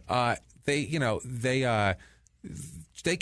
came for him, for Taylor, but she's also subject to cross-examination. Yeah. So guess what they asked her on cross? Oh, boy. He ever rape you? Oh, shit. Actually, yes, 3 times. Everyone on the stand that he brought in his defense also raped her. He also raped them. It's like you can't. All your witnesses can't be your own rape victims. Right. That's not okay. And her testimony was corroborated by the other sister and the whole deal. I mean, it is what it fucking is. Horrible. But it comes out, too, that he resided in that mental institution sex offender program for almost 4 years as a teenager. That's so much time. And then got out and just, right into the world doing this raping. shit. Now, they say to him, too, well, if you have witnesses to the contrary, feel free to call them. And he says, I don't have any of those witnesses, and anyone I could have called are unavailable right now. So you know how that goes. Dead or raped somewhere. People are busy. Right. They're busy. They can't come do this. They're busy dealing with the shit that I did to them. Yeah, absolutely. Jesus Christ. Now, the court says in their official language, we have previously held that in the penalty phase, any relevant, aggravating, and mitigating circumstances may be admitted. We further added that the sentencing body, quote, may not rely on other violent criminal activity as an aggravating factor supporting the death penalty unless it is first convinced beyond a reasonable doubt that the accused did commit the other crime. Okay. So they're saying you can't say that he did a bunch of horrible shit and then say he's guilty of that crime that we're accusing him of now because of that. Okay. But if he's definitely guilty of that, then you can use that. You can use his other bullshit. If he's guilty of the crime we're accusing him of now, you can use his past shit to say, let's hang the son of a bitch. That's basically what they're getting at here. Right. They conclude that Taylor's due process rights were not violated, and the receipt of the evidence of the 3 uncharged criminal acts, that doesn't violate it. Right. He also says that it's weird. He's appealing on the fact that the conviction or the evidence of juvenile offenses in a capital murder case can't be presented. But basically what they're saying is he wasn't charged with these. Okay. These are just These are just like character witnesses, basically, saying, this guy raped me all the time. And so it will be admissible, they said, because there was no court record or any record of these things going on. So they don't. And then if the sister's going to come and say he's a great guy, right? Well, then you're opening. Did he rape you? Right. Well, then how's he a great guy? Right. So that's how it works there. Jesus Christ. He wants that testimony thrown out, like the cross-examination thrown Anything out. Bad against him he wants thrown out, basically. Anything that's damaging to my case. Who doesn't like me, I want it thrown out. They say there's no error in the admittance of the juvenile offenses. And also he says that the burglary and carrying a concealed weapon should not have been introduced as an aggravating circumstances at the penalty phase because there was no evidence that there were violent crimes involving threat or use of force. This is his former conviction. Sure. They say that the cases here that he's citing don't even apply to this shit because he's bringing up cases that basically introduce burglary as like a way to prove that the guy had committed a violent felony. Okay. All these things, like he's not doing it right. Court documents say, as previously mentioned, our sentencing statute specifically allows for evidence of a defendant's character, background, history, mental and physical condition, and any other facts in aggravation or mitigation of the penalty, regardless of its admissibility under the exclusionary rules of evidence. So, yeah, if you're doing sentencing, shit is different. Yeah, it's not like court. Yeah. The court finds no error in the guilt phase or the penalty phase of the trial. They said in sentencing Taylor to death, the trial judge relied on the statutory aggravating factors of the rape of the victim, which is horrible. Yeah. The burglary, the way he gained entrance into the house. The judge found that his prior convictions for burglary and carrying a concealed weapon to be aggravating factors, Absolutely. As they goddamn are. He also concluded that he was a free person, Taylor, unable to avoid his criminal activity, and there's no mitigating circumstances for you. Nothing was presented in evidence. The judge did say that there was some evidence of Taylor having an, quote, unfortunate childhood, although he also called that evidence, quote, sketchy and not very compelling. Sounds like you made childhoods worse for others than you ever had for you. I love that a judge used the word sketchy. Sketchy. A little sketchy. I'm not sure about that. And what he does is the conviction and sentence are affirmed. Yeah. Eat shit. basically here. He gave up his appealing in 1995, October, after his request for a retrial was rejected by the Utah Supreme Court. There was some weird little legality they were trying to get a retrial on, and they said no. So what he does, what Taylor does at this point, is he fires his defense attorney, Ed Brass. He says, quote, "If I don't fight for my appeal, I don't need an attorney." Which makes sense. He said he was prepared to die, partly because he was not healthy at all. He had an enlarged heart, bleeding ulcers, and swollen legs and feet, and diabetes too, I believe. Which good, fuck you. His quote was, quote, "I don't want to die alone in my cell." Guess who fucking died alone somewhere else? Son of a bitch. Guess who died alone in her fucking mother's bed? A not much bigger room, by the way. In an apartment, it wasn't much bigger. I don't want to die in my cell. We'll all cry for you. Unbelievable here. So the original execution date was set for 1992, but when they did the appeals and all that, it was rescheduled. He was trying to get the appeal based on a 1992 law that establishes life imprisonment without parole, because they didn't have that exact statute before. So he's like, I can just have that. Just throw me in there forever. And they were like, no, you're good. We'll kill you. That's okay. We got the right one. He had claustrophobia and boredom. Oh, my God. There. Oh, I feel what so bad. What a whiner. Oh, shit, he's got so many asshole. Objections. Oh, God. He's just so put upon, this guy. For Christ's sake. Earned his high school diploma in there. Oh, good for him. Studied to be a paralegal until his educational grant money ran out. Good. Fuck you. What does he need to be a paralegal for? What do you need this for? You're not even appealing anymore. You have no need for any legal knowledge. You have a death sentence, asshole. Jesus Christ. The judge here orders Taylor, Judge Roth, orders Taylor to choose a method of execution. Oh, that's fun. That's how it works there. He chooses to be executed by firing squad. Yes. Okay?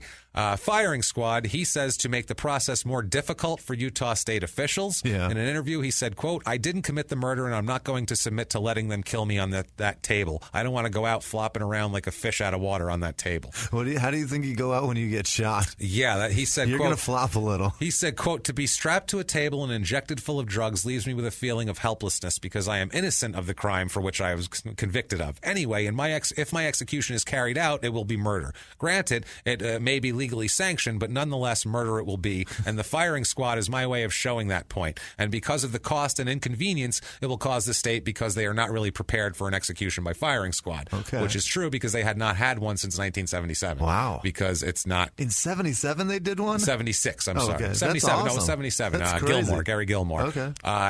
There had been some... The reason why they haven't been doing it a lot is because there's some crazy shit that goes on with firing squad. It's a weird... Guys have to shoot a guy in the heart, so it's a weird thing. I have a couple of little stories of past firing squad mishaps. Really? Yeah, I got some firing squad mishaps here, and some weird shit that happened. Like, one guy was an 18-year-old who sold his body for a bag of candy. What? He was a killer from New York. He went out there, and he in a Provo jail yard, he sold his corpse to a Provo surgeon for a pound of candy. What? Like his body. He said, "You can have my body for a pound of candy." Wow. So he could experiment on it, because this was back in the day.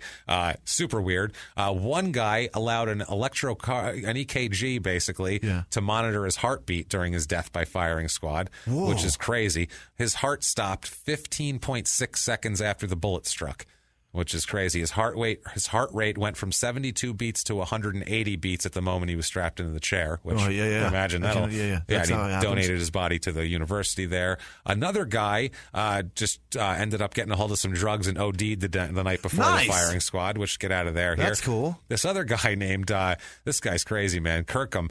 He had pizza and ice cream in the prison auditorium and was playing the piano and shit like the day before the murder, having a good old time. And he was, I guess, a shitty piano player. Sure. They couldn't really do it. And then he said, quote, "I'll just have to practice more," and started laughing and shit. So, like, he was super weird. But we'll get to why he's similar here. Okay. This Kirkham also said when he was offered hanging or firing squad, and he said, quote, "What costs most?" He chose the noose because of the publicity it would generate and because he wanted to make his death difficult for the state. He said, quote, "I heard the shooters get to keep the guns and they're not getting anything for free from me," which I think is fucking hilarious, honestly. So he just wanted to be a dick. Yeah. Cost the fucking state a little more money. Yeah. In 1879, there was a guy who they didn't use the straps on. Yeah. He convinced them, I'm I'll stand there. I'm a man. Yeah, I can take it. Exactly. He said, I want to look the people in the eye. I give you my word. I intend to die like a man, and the whole deal. But he didn't, and they started shooting, and he jumped. They missed him. They missed his heart because he was moving around, and then he jumped out of the chair.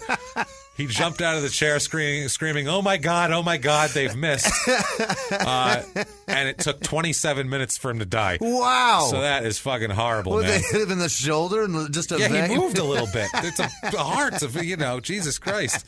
Not great here. Oh my God, they've missed. They've missed. Somebody just shoot him in the face. No shit. Another time they had a shooting machine that they made, which was basically, shit. It was a crazy thing. It was a 3 mounted rifles on a steel frame. Oh, sweet Pete. And it was pre-aimed and loaded with 2 live rounds in a blank and had silencers and everything. And like that Batman in The Dark Knight when Batman's shooting at the fucking that thing that moved. Do you remember that one? That shot at the bricks to get the. I think that's what we're looking at here. It was fired by a coil spring mechanism set off by cutting 3 strings. Awesome. That's what it did basically. And they called it the shooting gallery, and it was only used that one time with this guy, and then went into storage. And then during World War I, they donated it to the scrap metal drive. So it's not around anymore. They donated a fucking killing machine to a scrap metal yard. That's awesome. It's so weird. So good. So January 1996 here, this is before he's about to be executed. They asked him about Sharon King, anything like that, and he said, quote, there's really not much I can say to her. I'm sorry for her loss, but I didn't do it. Okay. For his last meal, he orders pizzas with everything, quote unquote, so just, everything on it. Fucking special. A bunch of shit on there. They said this was the same thing. 2 pizzas? Pizzas, just as many as you want. Whatever. This is the same meal that the guy who said, what costs more? All that right. guy is, All right. They're not getting anything for free from me. They said it reminded him a lot here. He shared the pizza, Taylor did, with his uncle Gordon Lee, because his dad had already died. His attorney, Ed Brass, was there, also a Catholic priest. He said his stomach had been doing flip-flops earlier in the day and requested some antacid medication.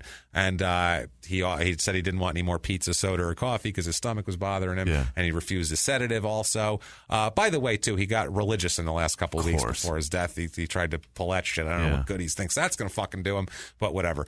Now, they have a kind of a minute-by-minute or whatever, 15-minute by 15-minute breakdown of his night. Fantastic. Here. 4:30 p.m., he's sitting quietly on his bunk with his back against the wall. 4:45, his uncle Gordon Lee comes in. 4:53, 3 pizzas and some Coke arrive. Okay. He says he takes the medication first. He continues to talk to his uncle. 5:15, they're both in good spirits. The warden at 5:50 asked Taylor if the pizza was good, and he said, very good, I'm full. Okay. His uncle leaves at 6:02. They say he's very calm. At 6:18, he reads his mail. Taylor does. His possessions are inventoried. Yeah. All that sort of thing. 6:30, Taylor sits on the edge of the bed staring at the floor. That's exactly what I think he would be doing about that time. 6:56, attorney Christine Rogers visits Taylor. 7:44. Taylor asks if he could, again, have some more antacid. He must be really having He's really shitting. Yeah, he's got problems. The warden says he'd get it for him. He gets more antacid. By 8:15 p.m., Chaplain Rodriguez and John Taylor are discussing the prayers and the afterlife, which he should be fucking worried about that if he's that religious. He should be super worried. 9:41 p.m., his mood appears positive. 9:56, he's talking to his attorneys. They say Taylor seems to be in good spirits and adamant to proceed. Let's get this fucking show on the road. 10:10, constant conversation sprinkled with frequent laughter. He seems relaxed and almost happy, they say. Shit. By 10:45, he is visiting his attorneys, and they're singing hymns now. Oh boy. With the priest. By 10:48, Father Rodriguez is reading scriptures. Taylor is now crying, sitting very still with his head bowed. I guess you are, asshole. Yeah. Now 8 o'clock seems so far away. Yeah. Oh Jesus, those 2 hours that have gone by. He was having a good time. 11:35, the warden asks him if he wants to wear his glasses for the execution, and he says, quote, there's no need for them, and gives the warden his glasses and a necklace with a cross on it. At 11:50, he's taken to the death area, which is a warehouse, basically. They do a warehouse. They allow him to have his first cigarette since he was arrested. Really? They actually let him have a cigarette. He's been sitting around for 20 years wishing he had it. Or 6 years. It's only been six. This is 96. 6 years. Holy shit, he wants that's a cigarette. fast. They give him a cigarette. That's like old school firing squad, though. They fucking put a blindfold on and stick a cigarette in the guy's mouth. And, all right, there, suck it down. Yeah. Even if I didn't smoke, I'd want a cigarette if I was going to get killed. I'd be like, give me something. I don't give a shit. Jam heroin in my eyeball. I don't care if this makes me sick. There's usually like vigils and people outside with signs and shit like that. They had a vigil at St. Anne's Episcopal Church. You know how many people showed up? 5. Wow. 5. There's usually hundreds. 5. If you do this shit, it's like, we don't really, that's fine. These are just we'll let this one go. These are people that really hate the death penalty. Even people who are adamantly against the death penalty, I guarantee you a bunch of them were like, we're going to let this one go. We're not going to say anything about that. Well, the next one. Let's look at the guy who robbed the liquor store. Who's next? Who's next? This guy, fuck him. What they do here at the at the warehouse there in the Utah prison, they outfit it with one-way mirrors, plywood partitions, and gun ports. And there's a wooden armchair that they make that they put him in and strap him down. It's a deep purple, the chair, deep midnight blue, to neutralize the color of blood. It's just kind of they call it an indistinguishable glistening hue, made of steel and mesh is what they say. Velcro strips secure him down at the ankles, wrists, arms, and body, so he can't move. His last words are, I would just like to say for my family, for my friends, as the poem was written, remember me, but let me go. That's his last words, which is, I hate when they try to be fucking deep about it. Fuck you. Take it easy, goddamn Voltaire. You're not Nietzsche. Christ. Just fucking die. They said he lifted his head for the warden to secure his neck to the chair, and they place a pan. They place his head over a pan to catch blood down below him. He puts a hood over his head. The warden does over Taylor's head. The shooters are arranged 17 feet away, behind the gun ports there. They have bright lights. 17 feet. That is so close. They have bright lights on him. Sandbags are all around him for both ricochet possibility and for blood soakage. The guy who runs the execution squad, I guess, goes down the aisle tapping each shooter on the shoulder. That's the get ready thing, and then they tell them that they're ready at that point. It's 5 cops that do it. 5 police officers do this. It's a volunteer brigade to be execution squad. They each get paid $300, which I find really kind of weird and unsettling, and I don't like that. That's kind of gross. Yeah, don't pay them anything. They've got You're a either salary. volunteering to get paid. You just got paid for a hit. That's what you just did. I get that it's on a piece of shit, and if you did it outside in the street and put a gun behind his head and blew his fucking brains out, I'd pat you on the back. But to get $300 from the state seems like a shit way to do it. Only one of them has a bullet, right? No, only one of them doesn't. Oh, wow. One blank. That's it. It's one blank. Everybody else has a bullet. Everybody else has a bullet. They have identical Winchester Model 94 rifles. They're selected at random on the table. They're not like, we're going to give Bob the blank. Like, they don't do that. It's random. They hand it out. A second official loads the rifle and returns it. So it's very like, hey, nobody knows anything here. The one is secretly loaded with a wax bullet. That's how it works here. It's the blank. They even test these blanks to make sure that they have the real recoil and everything of a regular bullet, because they don't want these guys to feel it, to know, feel the difference. They fire as they all fire at once. It's not 5 shots. It's boom, one big shot that goes off. Basically, they do it at the exact same time. There's a white cloth over his heart. That's how they do it. It's like a target, basically, and they all shoot that. They said he relaxed and tilted back, and they shot him, and that was that. It's over. It's over with. How many bullets go at him? 4. They checked his neck for a pulse, and they cut 2 holes in the hood to check for light reflex to see if he's alive. He's declared dead at 12:07. And that's the 49th person since 1852 to be executed in Utah. Awful. There was 150 TV crews from around the world. People don't do barbaric shit like this in anywhere but Saudi Arabia and Syria and shit like that.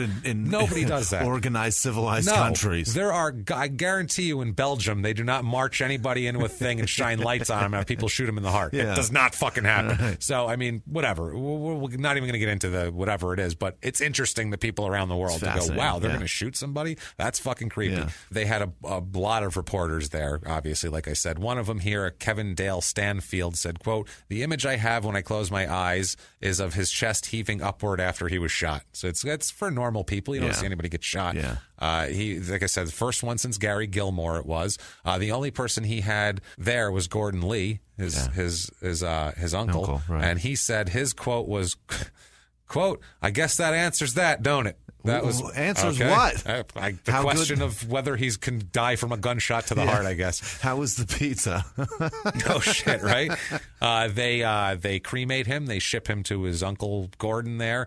It's weird too because the state has to have a death certificate and they have to certify cause of death. Yeah. And it's homicide. Really? What else? It's not natural. That's you pretty didn't awesome. Die of natural causes. Yeah. It meets the state's definition of intentional death by another hand. Yeah. However, state law exempts the actions of executioners from prosecution. Gotcha. Obviously. Yeah. Right after this, there's representatives introducing bills to eliminate the firing squad right away. Yeah. One of them here that ended up passing and succeeding, the representative here, Cheryl Allen, said, quote, "If they choose the firing squad, it's one last magnificent manipulation of the system to bring attention to themselves. Yeah. It's time for Utah to do away with the firing squad." They're not wrong. Which is true. It's absolutely, that's exactly why he did it. That's it's why violent as fuck, and it brings everybody's attention. But the other part is that it brings everybody's attention to what you did, fuckface. True, but it also brings attention to you and gives you, and there's a lot of people that just want attention. Yeah. And they're like, well, if I can die like that, 150 Everybody's people from gonna around know the who I am. world. Yeah. That's a problem, which, Yeah. That's been a problem forever. Yeah. Now, Sharon King, God damn it, this woman is amazing that she says this. Sharon King, obviously Charla's mother, she said she was alone in a Salt Lake City hotel room while the execution. She didn't want to see it.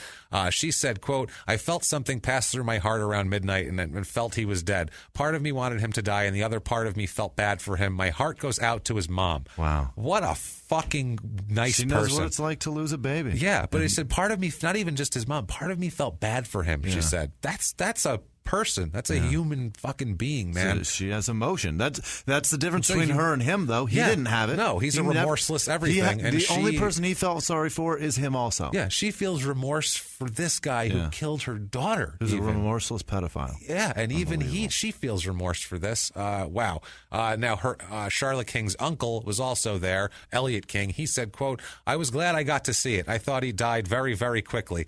Then he said he didn't feel any sympathy for Taylor. He said, "I think that he wasn't willing to make any restitution towards Charla by admitting guilt." I said, "Great. I feel that it's good he's gone. Sharon won't have to keep reliving this crime." Yeah. Which definitely here. Now that got rid of the firing squad, but there was one more person to get executed by firing squad because the case was from 1985. Really? So it was before the statute. So in June of 2008, Ronnie Lee Gardner was executed with the firing squad, and he became the last person to do that. He says about this, wow, this is Ronnie Lee Gardner's thing about, he said it was his right to die by firing squad, goddammit. He said, quote, "I guess it's my Mormon heritage. I like the firing squad. It's so much easier and there's no mistakes." Okay. I don't know what that has to do with being Mormon. There's no mistakes on any of them, really. I read a lot into this. Still going to die. Yeah, that Brigham Young had a thing about the only way someone can be saved if they're a killer or whatever was to shed their blood. There was a weird thing about Mormonism, so I think that's part of it. If I'm wrong, I'm sorry. Okay. But I read a big thing about this. Jesus Christ, I only have a week. I can't find out every tenet of Mormonism in addition to murders and everything else. That shit is complicated. Yeah, but Gardner fought to stop the execution. When they couldn't stop the execution, he just was shot and executed. There's also Idaho and Oklahoma also allow the firing squad. Awesome. People are trying to ban it all over, but then some people in 2015, Utah legislators introduced bills to bring back the firing squad. Really? For some reason, I don't know why. Jesus. One guy, and this also creeped me out about it. The $300, and they talked to a guy who was on the firing squad. No, and don't do that. Anonymity later on. Yeah. And he said, I don't like what he said. He said, quote, "The death penalty is nothing more than sending a defective product back to the manufacturer." Jesus. I don't like that. No. He says, the quote, "The appeals process is a little out of control. Get it done in a couple of years and move on." And then he said that they were talking about, what about ones of people who've been proved innocent and freed? He says he doubts there have been any innocent people executed since 1976. That's what he said. Meanwhile, with DNA, we've exonerated a million people. 100 times. But he has to tell himself this to be able to do this shit. And he says it's harder to keep. He says with all the appeals now, which he just said they shouldn't have. Right. That process minimizes the risk of innocent people being executed. Right. Not really. But you want us to take that away. But he also wants to take that away, and that's not even true to begin with. He said it's not a murder. The death penalty, he says, quote, it needs to be used more often. Yeah. And he says, quote, I haven't lost 3 seconds of sleep over it. It's true justice. Then they said, do you have any guilt at all? He said, quote, I've shot squirrels and felt worse about it. Wow. He said he would definitely volunteer again if given the opportunity. He said, quote, there's just some people we need to kick off the planet. I don't want that guy on the firing squad. That's a guy that has wanted to murder somebody so many times. That's a guy I want to check his freezer. I don't want to I don't want him on firing squads. He walked in a voting booth and voted for Donald Trump. So he also said of the firing squad, quote, it was anticlimactic, another day at the office. It wasn't enough for me. I didn't come, is what he said. Yeah, exactly. I didn't get to go up and really get him good. I didn't get to spray my load on his face. That guy is a violent person. Yeah, poor little Charla is buried at Brigham City Cemetery, Brigham City, Box Elder County, Utah. Yeah. So that is that. Like I said, that you don't get much rougher than that, and the what actually happened in there was the fucking worst thing I've ever heard. It's terrible. It was terrible. I don't know what to say about it. But if you liked our story, if you like that story, I was going to say, I guess. No, we pitched for iTunes reviews. Please get on iTunes. And give us 5 stars. While you're doing that, remember there was a disclaimer before this, so don't be pissed off at what we had to tell you about. I think we were pretty respectful as we could humanly be, because we both have daughters, and we're both human. Never mind having daughters. Fuck we're both having human daughters. beings. Yeah, it's just a person. We don't want to see anything happen to that. So please give us 5 stars once you stop being depressed about this, and you can get back on your iTunes and do that. If you want to be an even bigger hero to us and one of our fine producers that we're going to talk about in a moment, please, you can do that by going to patreon.com, patreon.com/crimeinsports. Yes. And you can make a donation there, or go to PayPal, and you can use our email address, crimeinsports@gmail.com. Yes. Now, before we get to our producers, I do have to make one little... we'll call this air of grievance. It's a call to action. Yeah. It's not even an air of grievance. It's a call to action. Okay? I would like to say, and I'm going to stand up for this shit too, because I feel like I need to be on stage for this shit. But okay, this is what we need from you guys, because you guys have been amazing and you guys have given us everything. Yeah. Honestly, anything that we get out of this show in the future, anything that comes from this positive, is because you guys. It's all it really is. Yeah. We would like to request for you to do us a favor, okay? Yeah. Go see good shows. And that includes our show, and that includes other shows, too. Yeah. If you see a podcast coming through or a comedian that you really like coming through, go buy tickets to that. For sure. Go buy tickets to things like this, because you know what we're going to do? Our show's going to be about an hour, 45 minutes, and it's going to be fucking jam-packed. Yeah. There's going to be laughs. It's going to be worth the money, is what we're talking about. Yeah. And the problem is, you guys out there, just regular people that go to a comedy club once in a while, I guarantee you, when you walk out, you don't feel like you got your money's worth, do you? You don't, do you? Right. Unless you went, and if you did, you went to a theater probably to go see Bill Burr or Jim Gaffigan or Louis C.K. or Amy Schumer or whoever you're into. Right. That's you go there. But a comedy club, you know what you did? You walked in because they gave you free tickets probably. Because. That's very common. because all the good comics do theaters, and their comedy clubs. I'll tell you a little secret. Comedy clubs are dying. Yeah. That shit is dying. That bubble's about to burst, and they've been pumping it up and ripping you guys the fuck off forever. And that's the goddamn truth. It's true. You know why you go in there and you even with free tickets, you walk out with a $100 tab with 2 drink minimums and all that shit, and you don't feel like you got your fucking money's worth? You know why that is? Because those good comics are doing theaters, and there's B and C headliners that sometimes are good headliners and sometimes are good comics. They're great comics. Good guys, too. A lot of good girls, good ladies, good everything. But they can't fill a fucking room. Right. They can't fill a room. And nobody knows who they are. Nobody knows who they are, and they can't fill a room. And you know what? A lot of them are weak, too. That's the other thing. And so basically, bookers, the comedy bookers, they're the people that they want to have a big circle jerk with everybody, okay? When they talk to C headliner, shitty headliner that they're booking and ripping you off on, by the way, when they're talking to their manager and booking that guy, they're booking that manager in hopes that they're booking that comic in hopes that manager's other client, who's a big comic who goes to the theater normally, maybe will come in for 3 days this year. No doubt. So you're going to get 10, 15 weekends a year of a shit comic that doesn't deserve to headline a fucking place because a booker wants to have a circle jerk with a manager.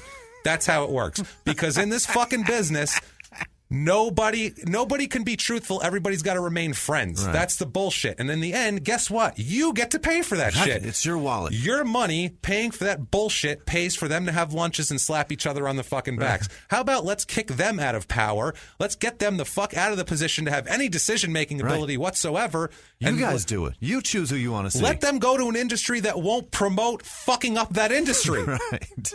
They won't promote it because right now they're having you see a shit headliner who, by the way, you know how that first and second guy go up? Guess what I was told? That headliner doesn't want that second guy to be any good. He doesn't. He doesn't want pressure. He wants him terrible. He doesn't want to put on the best show for the audience, you guys who paid for that shit. He wants you to supplement his fucking ego. Right. That's what he wants. He wants you to pay all this money so he can bring his drinking buddy with him who has 10 decent minutes and has to fucking sell T-shirts with the last 4 minutes of his act because that's the only way he'll break even. How he can pay for his travel to the show. The only way he can pay for his travel, and it makes the headliner feel good enough in his ego that guy's not outshining him. So guess what? Nobody puts pressure on everybody. You guys get a shit lame show. You never go back to comedy clubs again. Right. Fuck that. Go to comedy clubs. See us. Yeah. Come see us. See people like us. Tell the clubs who you want. Tell theaters who you want. Tweet at them. Say, I want Crime and Sports. I want Small Town Murder to come to this place. Because you know what they'll do? They'll get a hold of us and they'll book us and we will be there. Yeah. That's what happens. Tell them, I don't want shit headliner A or shit headliner B. We don't want that shit just because your booker wants to have a circle jerk with somebody. Right. Because all of these fucking bookers, they feel like they're in charge. They feel like they can steal your money and they feel like they can control people like us and control our careers and control everything, control the content that goes out. And that's why people make podcasts so that they can control their own fucking destiny and they don't have to deal with that. When you're told don't go out and try to crush before somebody because it will make them feel bad, the industry's over, man. It's done. The fucking bubble has burst. The bubble has burst. And I'll tell you another thing, bookers, if there are any of you cocksucking fucking gutless shitbags listening right now, guess what? When you're in there with all of us, the host, the feature, and the headliner, and you're acting like you and the feature are good buddies because you saw him at a festival one time or some horse shit, and you and the manager are all fake buddies. Yeah. By the way, guess what? When you get fired, they'll slap that next booker on the back and forget you fucking existed while you manage a TGI Fridays, you son of a bitch bastard.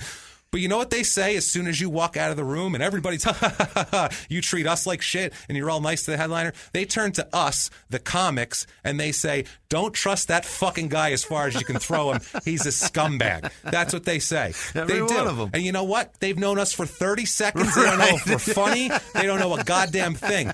But they know one thing. You don't, as Ric Flair has said for years, you don't walk that aisle. You don't have to go fucking prove yourself. You don't have to do shit. You get to sit on your fat ass and write fucking names and dates on a calendar, which guess what? It takes no talent to do that. None. And the world is discovering that. Yeah. And you're not going to have a fucking job soon. So enjoy doing that because these people are going to take this shit back over and get the shit they want to, and they're not going to be ripped off. They're not. And I'm not saying this about any, whatever your brand name club is, people don't care about that anymore. People under 40 years old don't give a shit. They would go to see us in a fucking parking lot in the worst neighborhood in town because that's what they want to see. Why do you think food trucks are popping up? You're eating food while smelling diesel fuel, but it's the food you want for the money you want to fucking pay. So you're not going to be ripped off by Olive Garden anymore. That's all it is right there. So please, what I'm saying is take this shit back. Yeah. Just take it back. Tell them what you want and what you don't want. Right. Tell them you don't want it. Say, we don't need Bruce to come through this year. We don't. We're done. Emo Phillips, he was here last year. We're good. We're good. Tell them that shit. Don't and tell them what you do want, like people like us. Thank you guys for listening. I'm going to splice this into both shows because I frankly don't have the breath to do it again for Crime and Sports.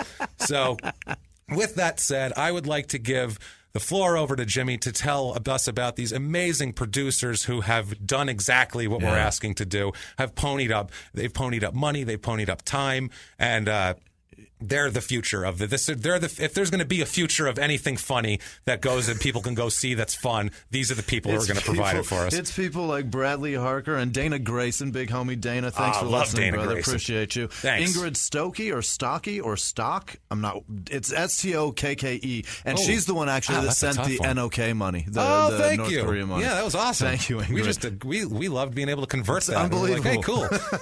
Grant Johns, Allison Barnett, Amy Helfer, Ewa, EWA, is that Ewa or Ewa? No, don't even try. It's Ewa Tarowska. It kind of sounds good together, though. It's like a cool name when you put the first and last together. It's very Slavic and kick-ass, I think. Yeah, I like that. It's cool. Jose Oliveras and Paulo Oliveira. I think that's it. Oliveira. I don't know. It's Paulo. That's the first name. I dig that. Okay, yeah, I'll take it. Jim Thank Frank, you. Carrie Murray, Cat Power in New York. She sent some dough again. Thanks, Thank you, Cat. Cat. She's got herself a job and she's killing it. Oh, or killing people. She's in an emergency room. I don't know what she's doing. Cat. Ashley Stevens, Let 'em know who you are. Omar Quintana, Jessica Landron, and Christy Ann the Cristaldi. best. Again, God damn it, guys. The two of you are fucking incredible. Thank you. You really are. Gail Nave, Brittany McDonald, Candace Horner, Sarah Bessler, Christopher Azcaraga. Almost sounds like ass kicker. That's kind of cool. Yeah. Laura Petin. Fuck. God damn it. Is it an Italian one, Jimmy? You want me to take it? Petinari. That's it. Petinari? Yeah. Laura Petinari. All right. That's not bad. Meg Dainty, Aaron Tanner, Hugh Wilson, Caitlin Maroney, Anthony Marquez, Allison Heimer. Yeah. Timothy Jenkins, Ben Larson, Mary Grace. Holy, what the shit is your last name? Mary Grace Skrivanich. That's it. Skrivanich? Mary Grace Skrivanich. That's not Thank that you, bad. Mary Again, Grace. it sounds, I think you nailed it. I think you're all right here. William you McClellan. probably didn't at all. Bill McClellan. Yeah, Bill McClellan, Scotland. Yeah. Dalton Henson, Josh Zach, James Karsh, Josh Rober, Matt Joy, Larissa Kemp, Sharifa Hay, Rob Clark, Joshua Field, Senga Robertson, Laura Blakesley. There's so many L's. That's ridiculous. Blakesley. That's it. It's just Blakesley. Kelsey Herbert, or Hebert. Sorry, Kelsey. Kelsey Hebert. Kelly Moore, Mary Hemphill. I like that a lot. Yeah, it's That's like Shirley. Cool. Yeah. Sarisha Williams, Kelly Schulte. It's just Schulte. Okay. Jesus. Fair enough. Giselle Dodada, Kaylee. Are you shitting me, Kaylee? Come on, Kaylee. Kaylee Murikes. Wow. It's ruined. That's Sorry, Kaylee. She knows who she is, goddammit. Jacob Adams is a huge Batman fan, and he liked that we mentioned Batman, so he sent us some dough. I saw that. That's awesome. Jacob. Thank you. Cool. We mentioned it again today. We mentioned Dark Knight today, so there you go. Mariama Evans, Pamela Sloan, she upped her donation. Thank you, Pamela. Whitney Booza, Shane and Crystal Davis.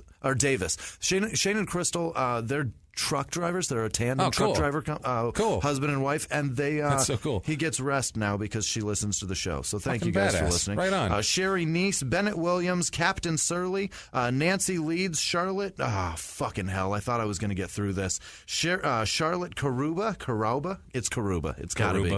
Jeff Maynor, Jennifer Creed, Delinda.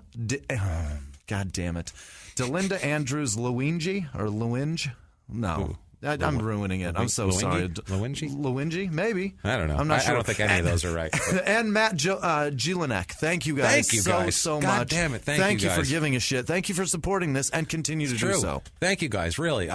You support us and you keep us going. You keep us afloat. And thank you for listening to my insanity. It was awesome. Please, by the way, anybody out there listening, don't penalize Jimmy for that. If somebody is going to fucking say I'm not booking these guys anymore, listen, guess what? I agree with you 100%. I'm on your side. And that's why we do this together. And you know what? We ride or die together. That's right, brother. You know it, man. We fucking do. That's a fact. Yeah. And you people, all of our listeners, all you great people out there, you're the people who have allowed us to be able to do this and not have to kiss people's asses. Because if you have the goods, which is an army of people behind you, which is people that are coming to see you. Right. If you have that, that's the ones. It doesn't matter what any of these people fucking think. You can do whatever you want. You can do whatever you want. You can do the shows you want for your audience and have a good time doing it. That's right. So that's the key there. So you guys are making this happen. Thank you guys so much. What if one of these amazing people wanted to get a hold of a guy like Jimmy Whisman, you can how find would they me do at that? Whisman Sucks, WHISMAN Sucks on Twitter, Instagram, and Snapchat. And I am at Jimmy P is funny, or you can try and copy and paste my last name. Don't spell it. It's going to just mess you up. There's an I in there where you don't expect it. So don't do that.